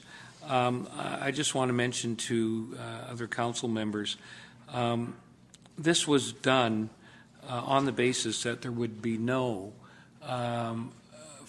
additional financial impact on residential property owners. That if there was an increase in the assessed value in the business class or other classes, then there would be an adjustment to the tax rate. But fundamentally, to shift from one class of property onto another class with no benefit whatsoever is something that I personally couldn't subscribe to, because why should residents pick up the tab for industrial property owners or business owners with nothing to gain whatsoever? And to me, when I look at the numbers, is it $28,000 is the shift that would be expected to be picked up by residents? Through the chair, on page 82, the financial impact that I believe you're referring to, the very last sentence under the financial impact. Well, it's $29,000. Yeah, and it's a $5.30 Right. per average assessment in the residential class. Well, I'd be hard-pressed to tell all the residents in Souk that I'm going to actually give a grant or indirectly benefit to a business or businesses and expect the residents to pick up the tab, whether it was 10 cents, 50 cents, $1, or $5 and something cents, with nothing to show for it. I'd have a hard time explaining it, saying, oh, we just decided to jack up your taxes next year $5 for the average house so that we can actually allow somebody who owns industrial property to keep more money in their pocket and take it out of yours. I can't operate that way. I was elected to represent all of this community, not just a select few. I appreciate the comments that have been made and the correspondence we received, but sometimes that's the price of doing business. And I defy anybody to show me that there's a business out there located somewhere in Victoria that refuses to move out to Souk on industrial or other business property because of our tax ratio. I've never heard a complaint ever by any potential business operator that they would not move out to Souk because of our tax ratio. And, you know, I don't want to go all the way down to the bottom just because Langford decides to do it. The race to the bottom is more tax implications for the residents. 85% of our taxpayers that are paying the freight for all of our municipal operations are the residents of Souk. The remaining 15% comes from the other classes of property. And sometimes it's got to stop. Not once have I ever heard anybody say, let's give the residents a break. Why don't we reduce their ratio and give them the tax break? If I may. Okay, So If I anyway, may. I digress, but that's my way of saying I can't support what's being proposed. Okay, so just if I may, I'll move to the CO. The report that came from staff was in response to a policy that council set. So they are just following the policy, and I appreciate what you're saying, Councillor Casper. So I think an option for council is to actually look at discussing and reviewing the revenue tax and budget policy. It was put forward in 2008. It's 8 years old. Things have changed. Growth patterns have changed. So that's where we set the policy, and staff are carrying out the work of the policy. So it's the policy then, what I'm hearing, needs to be addressed, because that's what's triggered the report. To our CEO. Thank you, Your Worship, through to Councillor Casper. That is exactly what's happened, is we're following a policy that was set by Council in 2008. And if it's the will of this Mayor and Council to review that policy, we will be more than happy to bring it forward. I think it's important for Mayor and Council to also understand that some local residents are local business owners, and our commercial tax rates are extremely high for small businesses. You can see that's why there's turnover with respect to small business. With respect to people from other municipalities either choosing to come to Souk or not come to Souk, you wouldn't hear those complaints. They vote with their feet, and they just don't approach us. So I think it's really important to have a balance in the conversation that's happening around the table. We're not talking specifically industrial, and we're not talking specifically large industrial. What we're trying to accommodate is small local businesses staying in business in Souk and choosing to stay here as opposed to going somewhere else. Thank you for the clarity, CAO. Councillor Ray, then Berger. Yes, thank you, Your Worship. I must say that complaints from commercial business owners in terms of what they're paying in property tax in comparison to what they're taking home, I think is significant. And I think we have seen a number of businesses, small businesses, having to make different types of financial decisions. And I certainly appreciate, Councillor Casper, what you say in terms of if it's not them, then it is the residents. But if we don't create a viable opportunity and atmosphere in our community to bring business and to bring light industry here, then I think we're falling behind the 8 ball in terms of growing a community where people can work and live and play all at the same time, and it's a delicate balance, I think it's a good opportunity to speak to some of the information that's out there on social media about how poorly Souk has rated in terms of the burden for the taxpayer. What doesn't come out in those statistics is that the District of Souk incorporated in 1999, and there is a phenomenal amount of infrastructure that is required, and the District of Souk went down the road of putting a sewer system in. So all of those heavy upfront costs have created an impact for the average resident, and that comes with incorporation. I don't know if the district didn't get funding from the provincial government to help offset some of those costs. I don't know what that history is. But the taxpayer in Souk has, as we're growing, as we're new, have had a lot of infrastructure costs, like the building, like taking on a fire hall, the policing contracts. All of that has created quite a tax burden.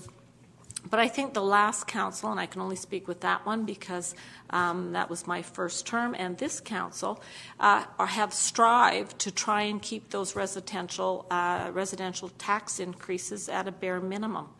And with that also comes the challenges of connecting and redoing infrastructure and building. But if we want to grow and we want to offset those residential taxes, I think you have to have the commercial and light industry that will help to do that. That's just my thinking. And so while initially I wasn't going to support this, I think it's incumbent if we want to see growth that helps to start offsetting residential taxes. You have to have the commercial people and the business people to come to Sooke and to stay here. So I will be supporting it. Councillor Berger, then Parkinson. Yes, thank you. And through you to staff, will I appreciate and thank you for bringing this forward on our own recommendation, because this came before us a while ago and we wanted to review Class 5. I think it was negligent on our behalf not to ask for the entire policy to be reviewed, as our CAO previously stated. This report is looking, I see it sort of as a one-off. We're looking at a possible reduction for Class 5, but we're not looking at the overall taxation policy, which I would like us to look at. I think having that this has been with us since 2008 without any adjustments, it is high time. While I agree that Sooke should be competitive with our neighbors with respects to all businesses, industrial, commercial, what have you, the ripple effect does weigh on me as well. The shortfall then falls onto the residents, which currently our residents are 84.9% of our tax base. Class 5 tax is only 1.1%. Then our businesses and our small businesses, in which we always see a change, that's 13.46% of our tax base. So I took the figures today off our website. So for me, I'm not entirely comfortable with moving ahead with just the Class 5 reduction. I'd like to see an overall look at the policy, because I think our Class 6, which is our small businesses and the businesses that are in town center and what have you, being that they're a larger point, they're 13.46% rather than Class 5 being 1%, I think that we need to look at them all together. I'm not comfortable, and again, I apologize because I was one of the people at the table that said, yes, let's look at Class 5. I should have dove in more right then and there and said we really need to look at Class 6 and residential as well. So I can't support this today because I really would like it to come back in its totality, and I'd like to look at all of it and to see what we could do for all of our business owners rather than just the reduction of Class 5. Councillor Parkinson? I was just going to repeat what Councillor Berger said. I would like to see all of the departments come back with different ratios for all. Okay. So before we go that way, I think it's the case, I mean, we ask for more information to come back, is that I'm sensing then the policy is what we need to bring back as opposed to more information on the classes. The policy from 2008, if I'm not mistaken. And there is a recommendation that staff provide a report reviewing policy 5.5, revenue tax and budget policy 2008. Okay, so I'll get to you, Councillor Casper, but it has been moved by Councillor Parkinson and seconded by Councillor Ray. Councillor Casper, would you like to speak to the motion, or do you have an... Well, you know, I just hope that we just don't look at these things in isolation. The taxing policy isn't going to be the cure-all to end-all. Some of our own policies that exist on land use regulations, business licenses, all of those issues are also deterrents to businesses. And I'm just going to put one thing forward on behalf of residential property owners. If a residential property owner wanted to make $5.30-something, whatever they're going to be required to make up for this year on their property, they got to go and get themselves a $50 business license in order to generate revenue on their property. So let's put all this in perspective. Residential property owners do not have the ability to generate revenue on their land. They're paying the lion's share of the tax bill in this community, and the other classes of property have that opportunity to generate revenue. And the residents don't. So I think you have to put it in perspective. Fair is fair. And sometimes leaving sleeping dogs lie alone might be the best thing. Okay, but our role is to set policy. I agree. Okay, so the policy is out of date. It does talk, even 1.2 is the revitalization tax exemption bylaw to encourage development of hotel, motel, lodge within the district of Souk. We have a hotel. There's just things need to be updated here. Staff is listening to your comments, Councillor Casper, as well as other councillors around the table, and we'll certainly take that. I'm certain when the report comes forward. But I think that when they are writing reports in response to our policies, if the issue is the report, then it really comes back to the policy because they are just following in response to that. Questions on the motion or comments, Councillor Ray? Yes, Your Worship, thank you. And my apologies because I thought there was an adjustment to Class 6. So I do wholeheartedly agree that, in fact, that does need to be part of that bigger view. And, to Councillor Casper's point, we have a lot of small businesses in the community that work from their homes. So I do think there's opportunity for small business to prosper in Souk. So.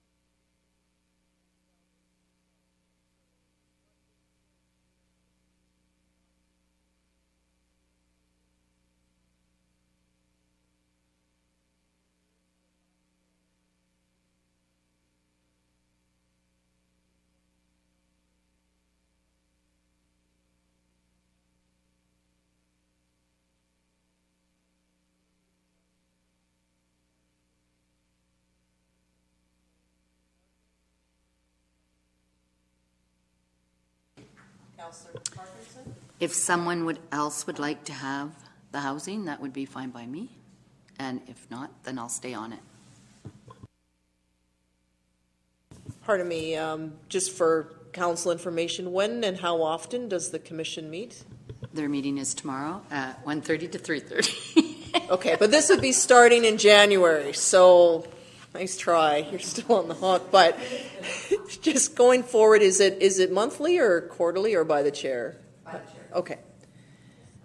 Comments from, are there councillors that would like, we'll start with that one, that would like to attend the commission? Councillor Ray? Yes. Yes, through your worship, to Councillor Parkinson. Just in terms, are you wanting to not do it? Like, is it the travel, or is it just not knowing what the schedule is? Nope, has absolutely nothing to do with that. I understand that I was on a number of committees and probably more than everybody else, so just to share, that's why I was doing it. Okay, because I don't mind taking it on, but if you want to keep it, like I don't need to. So if you're looking, your worship. We could appoint Councillor Ray as the alternate. There you go. Then that way, sure.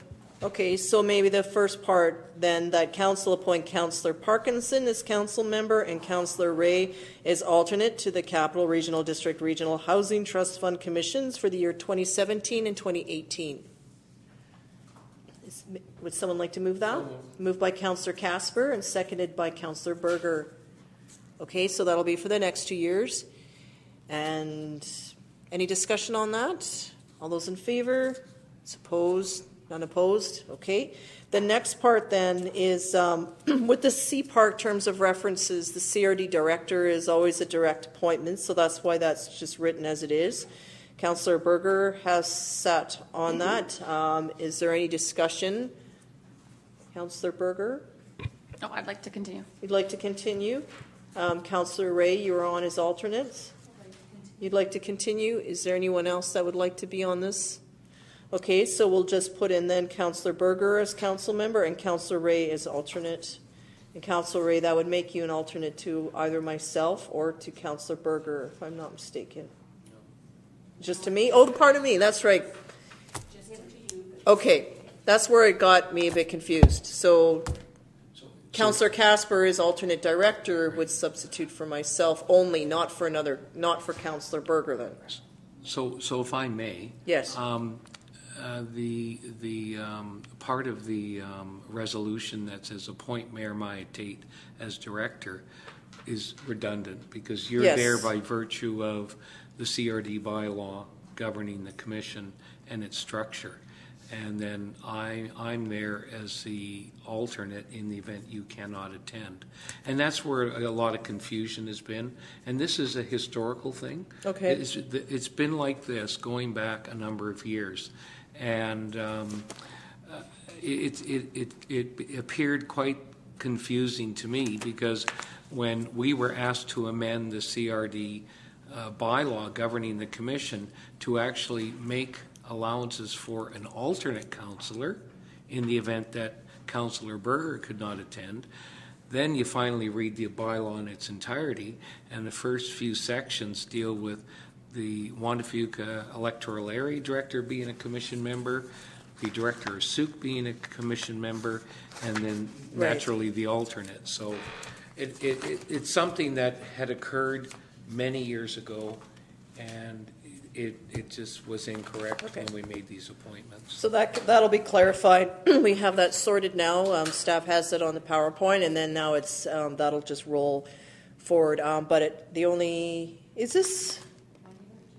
They are. Oh, I see. See the way it is in their document on page 93. The SUC Municipal Council is for a 2-year term commencing January 1st, 2017. So I think that last line could just be changed for the year. Just add the year for the year commencing 2017, because it's a 2-year appointment according to the CRD's letter. Well, that's what I'm getting a head shake from staff. Through the chair, the Housing Committee is a 2-year term, but the CRD has confirmed with me that the CPark appointment is just for 1 year. And that's what we're dealing with right now is the CPark. Well, can we not do it for 2 years? No? It's an annual appointment. They expect it every year. Well, that doesn't. That's okay. That's fine. That just strikes me as a bit odd. It's inconsistent, but that's not the first piece of.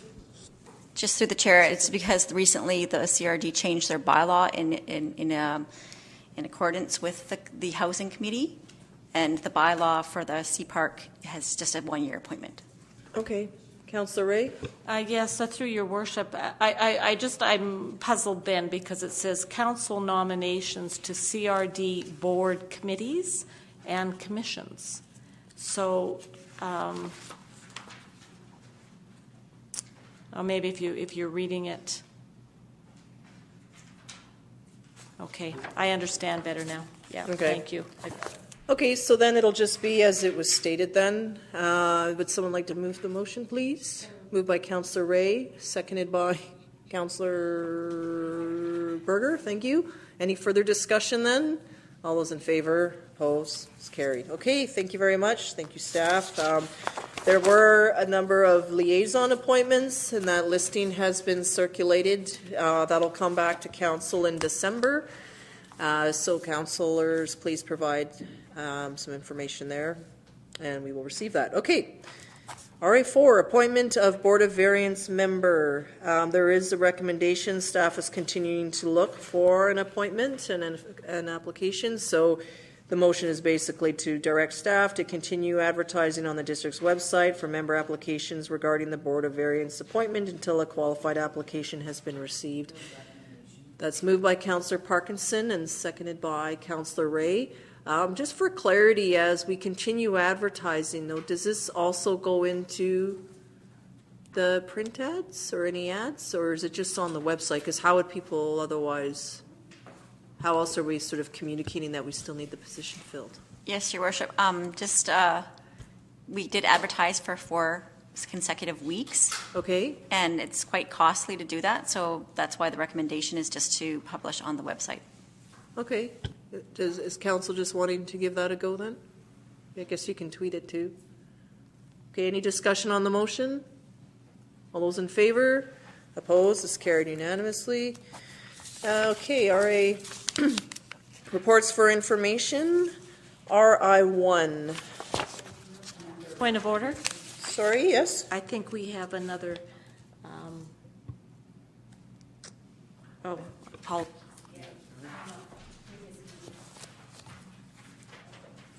No? No, I just see, I saw a recommendation, and then I saw the dates actually from October. Okay. It's just part of the package. Okay, so we're all good. Okay.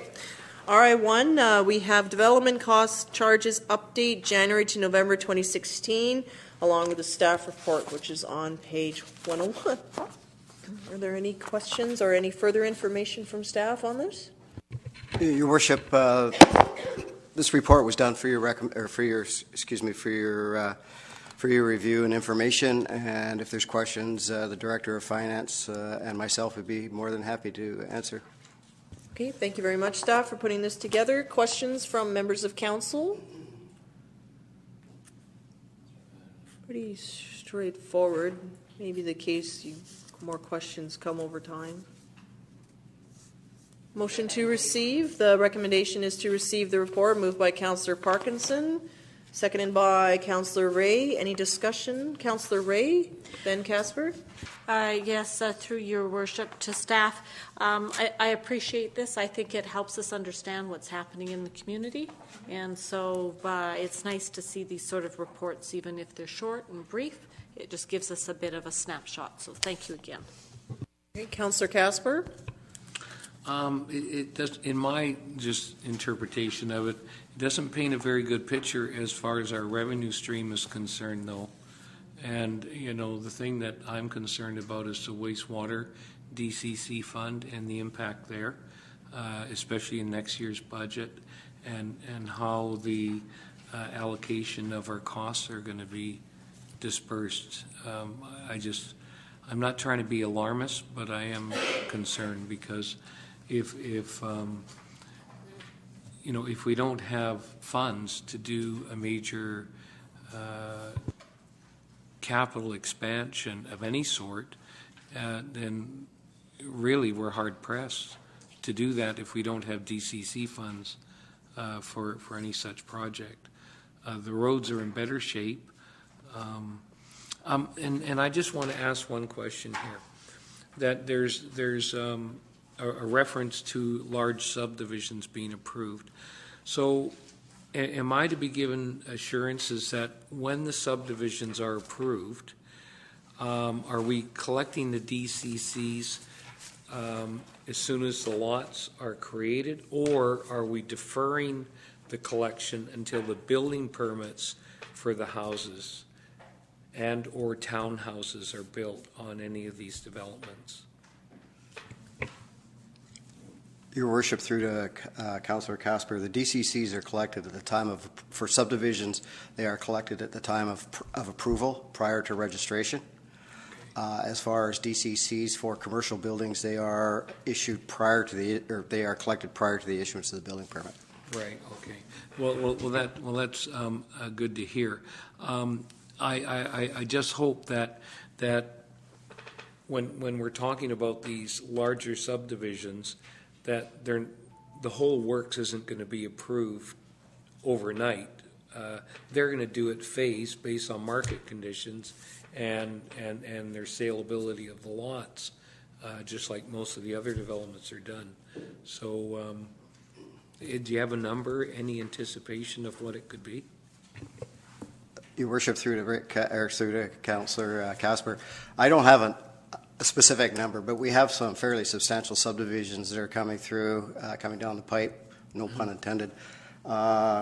We were hoping, or we're anticipating, that some of them would have been or obtained final approval in 2016, but as the report states, we don't control that. It's business driven. There have been some delays on some of the bigger projects, but they are now rolling along again, so they'll probably be approved in early 2017. Okay, that's good to hear. Thank you. Anything further for staff, from council? Okay, I'll call the question on receipt. All those in favor? Opposed? Motion's carried. RI2 is mayor and council reports and updates. Are there any members of council that would like to give an update? Councillor Ray, then Parkinson. Thank you, Your Worship. Just wanted to share that I attended Government House on behalf of Your Worship for the screening of A Change of Mind through the Cridge Centre for the Family. It was quite eye-opening. Over 1,400,000 people in Canada suffer a brain injury, and the predominant group are 19 to 24-year-old males, and as a result of a car accident. So brain injuries, clearly from what was presented, don't always show themselves initially. Some can start to demonstrate challenges years later. Has a huge impact on relationships and caring for people with a brain injury. And so I think it's, I am going to look to purchase the DVD, and then we'll make it available for council and staff to watch it. I also attended a CREST evening workshop on strategic planning for the next 4 years. I attended Staff Sergeant Wright's retirement get-together in Langford. It was very nice. And I also attended the Royal Roads presentation at the Prestige. So that was also very good. So thank you. Thank you, Councillor Ray. Councillor Parkinson. On November 20th, I attended this Juan de Fucas Restoration Society, the salmon presentations from the Sioux Fall Fair, where we all tasted too much salmon. And they gave out the awards, and Alita showed the banners of what are going up on the poles for next year for the celebration. On November 21st, I attended the Temec Treaty meetings on behalf of the mayor. And on November 22nd was our MOU meeting with the members from the council and the Sauk Nation. On November 23rd, I attended the event at the Prestige Hotel with the Royal Road students. This was the second presentation that was given where council could attend, and it was a very informative group, and I think we came away with some really good ideas of what to do. On Sunday, I attended, I helped out with the fire department for the food drive and stood out there for a couple hours, and then went to the gathering at the Salmon Center again. Thank you. Other members of council? For myself, since we last met, time goes really quickly. I was in Vancouver attending my first UBCM executive meetings. That was from November 16th to 18th. I may have shared before that I currently serve now for the year on the President's Committee as well as Vice Chair for Healthy Communities. As information comes available, it'll be distributed through the Compass newsletter, which is also a public, publicly available. So I'll share highlights as those matters come through. The Transit Commissions, I will be attending. I wasn't sure for certain when that would actually commence, but I will be attending an orientation meeting in December, followed by the first commission meeting, which is on December the 13th. So that's coming out soon. I have already started to receive information from our transit users, which is great, so I certainly appreciate that. I will be at the Chamber. They have a breakfast series. Our CAO spoke in the last, was this early October maybe? Yes. Okay, so it'll be tomorrow morning at 7 that I'll be there. And at the CRD board, the first round of the Regional Sustainability Strategy will be coming out to Council for Council feedback. It was a very tight vote to have this come forward. This will eventually replace the regional growth strategy as we know it from 2003. I feel it's very important that we have some time to review the content in this matter, and we'll see where it goes. There are already a few municipalities stating opposition to what is currently in the proposed strategy. There was a lot of debate about water extensions to outlying areas in the Juan de Fuca and so forth. So that predominantly is what we are caught up on, which is unfortunate because there is more in that strategy than just water, but that seems to be the concerns that were raised by other directors. That meeting went extremely long, which is why by the time I got home, I wasn't able to attend the Royal Roads presentation. I was out of Souk for like 13 hours that day. And so I'm grateful to the two members of council that were able to attend and receive information on that project. It was just, I didn't get home till 7:30 at night. That's all I have at the moment. Anything further from members of council? Welcome home, Councillor Casper. You're sailing the seven seas, maybe? Some may not think it's good. I'm here. Well, I think it's great. Good for you. Councillor Berger, anything to add? Okay, just a reminder that the Santa Parade is this Sunday. We need to muster, I believe, at 4:30, though. We need to be there for 4:30, right? Is that correct? Parade starts at 5. The floats are mustering at 4 o'clock. Council can muster at 4:30. The parade is at 5. Okay, so muster at 4:30 in the parking lot of Souk Elementary. Please find a Santa hat or something festive, cheerful festive, okay, if possible. Okay, moving along then, RI3, our CAO report. Ms. Sullivan? One thing to report, and it's in tandem with what you just said, Your Worship, the Lions have been doing a terrific job organizing this year's Santa Parade. They've been working hand in glove with the leadership students from EMCS, who are doing a terrific job. The after-parade activities are going to be held in the Evergreen parking lot. We have some tents and some lights that will highlight kind of where the tents are. The students from EMCS are in charge of those activities. We will have hot chocolate, hot dogs, rock painting, and some other activities. The students haven't quite landed exactly on what they want to do, but they're thrilled. They have a team of 40 people at the ready to help us with this parade. The benefit to the district and to the Lions are, it's the relationship with the youth in this community and volunteerism and helping to promote volunteerism amongst our youth, which is so fabulous. So regardless of what happens next year, the students want to continue to be involved. Thank you very much. Anything else? No. Okay. You will have a very robust report at the end of December. Great. Early January. Okay. There is a very nasty cold making its rounds. Just everyone please take care out there. It's been 4 weeks for me. Councillor Ray.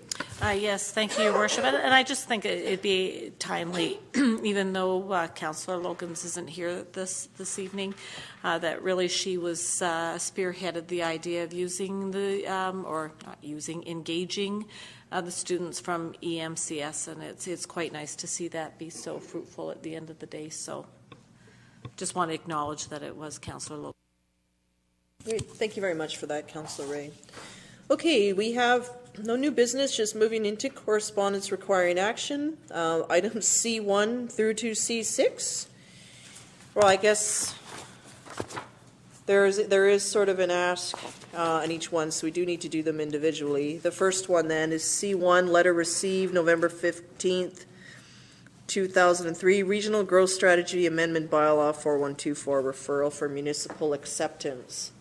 This is a matter, pardon me, just to quote, the amendment allows for the provision of water and sewer services. The district have been chosen. City of Langford and Beecher Bay First Nation requested the amendment, and they are asking for our letter of acceptance in amending the bylaw. Move recommendation by Councillor Parkinson and seconded by Councillor Casper. Any discussion on the motion? All those in favor? Opposed? Motion is carried. Number 2 is a letter from Ms. Deutscher, who had the unfortunate experience of being stuck in our elevator once again. that happened in our last meeting, and it is a very terrifying experience. I think this is here for our information, and also I think something to consider going forward in the 2017 budget. Councillor Ray? Yes, thank you, Your Worship. I also understand that there have been significant problems at the Sioux Community Association's Community Hall over the time of the fair. A number of people were actually caught in the elevator, same as here. I also understand that we have the same service provider, that there's some agreement. I don't know what the details are. But if the service provider is coming out every 3 months to check our elevators, both there and here, I have some concerns about the success of that of the service provider, and perhaps maybe we should be looking at what is part of the contract and how if it's tied to the community hall. I'm just wondering if there's a way to look at what our expectations are in terms of servicing our elevators, because both here and at the community hall continually to create challenges for moving people up and down. So I also appreciate the letter because it also gives an opportunity to address what's happening at the community hall. Any comment? Councillor Parkinson? I'd like to move the recommendation that staff provide a report on the replacement cost of an elevator for the council chambers. Okay. Would you like to add any language, Councillor Ray, that also talks, like if cost is prohibited, that we examine the service contract as part of this? Sorry. You don't want that in there? I said I don't mind examining the service contract, but this has been going on for like 10 years. Right. Okay. No, I totally hear you. I just, I think kind of both pieces. I'm just sort of hearing what's on the table here. Councillor Ray? I'm just wondering if we might address this one and then I can make a motion about the service, because I think the role that the community association and that community hall provides as a benefit to such a huge portion of our community. I'd like to see something separate. Okay, can we have a seconder for this motion then? Second. Moved by Councillor Casper. Did you want to speak to the motion? Yeah, does that mean that we're going to actually go out and get some proposals? As opposed, no, I mean like real proposals. So we'll contact providers of elevators and then get them to give us some estimates, correct? Okay. All right, thank you. Okay. Any discussion, further discussion? No? He said no. Okay. Sorry. You say yes? Sorry, okay. no, I was just trying to get your attention when you were discussing the service. The elevator is being serviced and it does operate. It doesn't function probably as easy as it could for people to use, but it does work. There was an issue last week, I believe, with the key. And we've had this problem before. If it's not ready, and you get maybe a lot of people in the elevator, but it's confusing elevator to use. It's not easy, but it is being serviced and it does work. So we do. The only way we can improve this is to look at getting a different one. I couldn't figure out how to use it once. It is confusing. Okay, I'll call the question. All those in favor? Opposed? Is carried unanimously. Councillor Ray? Yes, I'd like to move a motion along the same lines that staff look at the service agreement provider along with the community. I guess where I'm trying to go with this is that we've got 2 elevators in our community currently that are sporadic in how well they move people up and down, and we have the same service provider for both. And I understand that there is some sort of agreement between the district and the Sioux Community Association, whether it's how you pay for it or what. But I guess for me, if they keep failing and we keep being told everything's okay, then I just think we need to, in the interim, until we find out what it would cost to put a new elevator, that there be some partnership with the Sioux Community Association and the service provider to see if we can resolve the problem. Okay, we just need Like- to capture that into a motion. Oh, here we are. Yeah, That something staff- very here we are. simple. That staff will provide a report on the servicing of elevators and council chamber in the Sioux Community Center. That was much easier. Thank you. Councillor Ray, would you like to move that? Okay, and seconded by Councillor Parkinson. Any discussion? Thank you for the wordsmithing. All those in favor? Oppose? It's carried unanimously. C3. We received a letter from the Royal Canadian Mounted Police Corporate Management and Comptroller Branch. Any availability for presentations? On finance, asset and procurement, departmental security. Is there a desire from council to have a meeting? Councillor Ray? I would certainly be interested in looking at the finance piece and the budget forecasting. The RCMP component of our budget is very significant and in terms of impact on our budget. So I would like to see what at least they have for 5-year plans. So I would like to invite them at least to discuss finance. Okay, so we can do that piece. Is there a motion, a seconder? Seconded by Councillor Casper. Okay, any further discussion? All those in favor? Opposed? Motion is carried.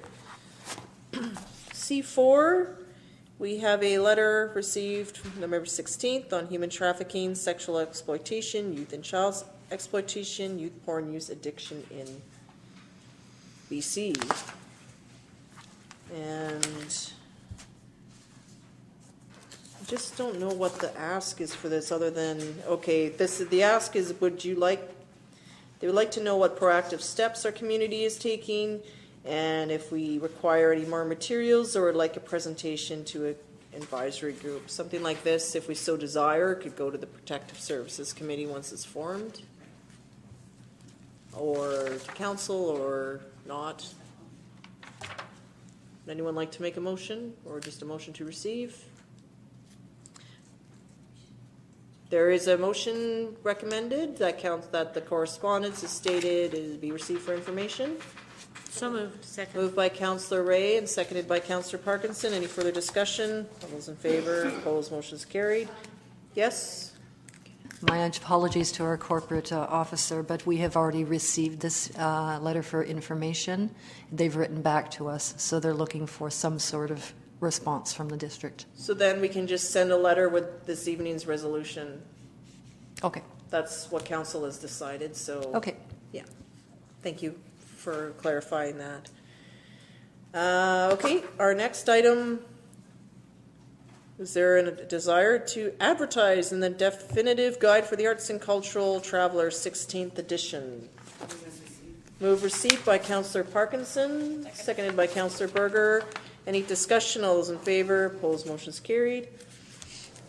And then we also received an email regarding the Small Business BC Awards. We have 4 businesses in Souk that have been nominated. I saw them. I think that we should recognize the business. Yes, the businesses that have been nominated. Mhm. I'm just trying to Here we go. see. Top oh, of they're page at the top. 134. The Barking Dog Studio, My Perfect Gift, South Shore Gallery, and Your Perfect Gift. Yep. Is that? There's 2. There's My Perfect Gift and Your Perfect Gift. Okay. I think one's not from. Okay. So there is a recommendation then that staff be directed to issue a press release recognizing the 4 businesses. Moved by Councillor Parkinson, seconded by Councillor Berger. Anything further? All those in favor? Opposed? Motion is carried. And I believe the other pieces we can make one block motion to receive as information unless there's anything you would like to have pulled for debate. No, thank you. Move as received. Move receipt by Councillor Parkinson, seconded by Councillor Ray. Any discussion? Any item pulled for discussion? All those in favor? Opposed? Motion is carried. And RIC, we have items relief from the November 14th regular in-camera council meeting. Number 1 is that council approve a moratorium on business licenses for marijuana-related dispensaries for the District of Souk, effective immediately. and maintain status quo in the regulation of medical marijuana-related storefronts until federal legislation is implemented. And we also have the committee structure that council supports some formation of the new council standing committees for 2017. The advertisements for that are going out. There's applications have been flooding in, as I understand. Move recommendation. And then that's where I think for the first part, this is something when it comes to Mr. Fedosenko's business, there has to be some information on this in the staff report, because if you were to approve a business license in perpetuity, you cannot include this, for example. Yeah. We get that. Yeah. Okay. So this is moved by Councillor Parkinson and seconded by Your Worship, you don't have to Councillor actually move this because you would have moved to Right. rise and report. Oh, right. Yeah. Okay. Thank you for the clarity. Yeah. So there's nothing to call on, and then I'm just a motion to adjourn the regular council meeting and return to our in-camera portion. Moved by Councillor Berger and seconded by Councillor Ray. I believe all those in favor, opposed, motion's carried. Short recess. Pardon me? Have we haven't, we're not there yet.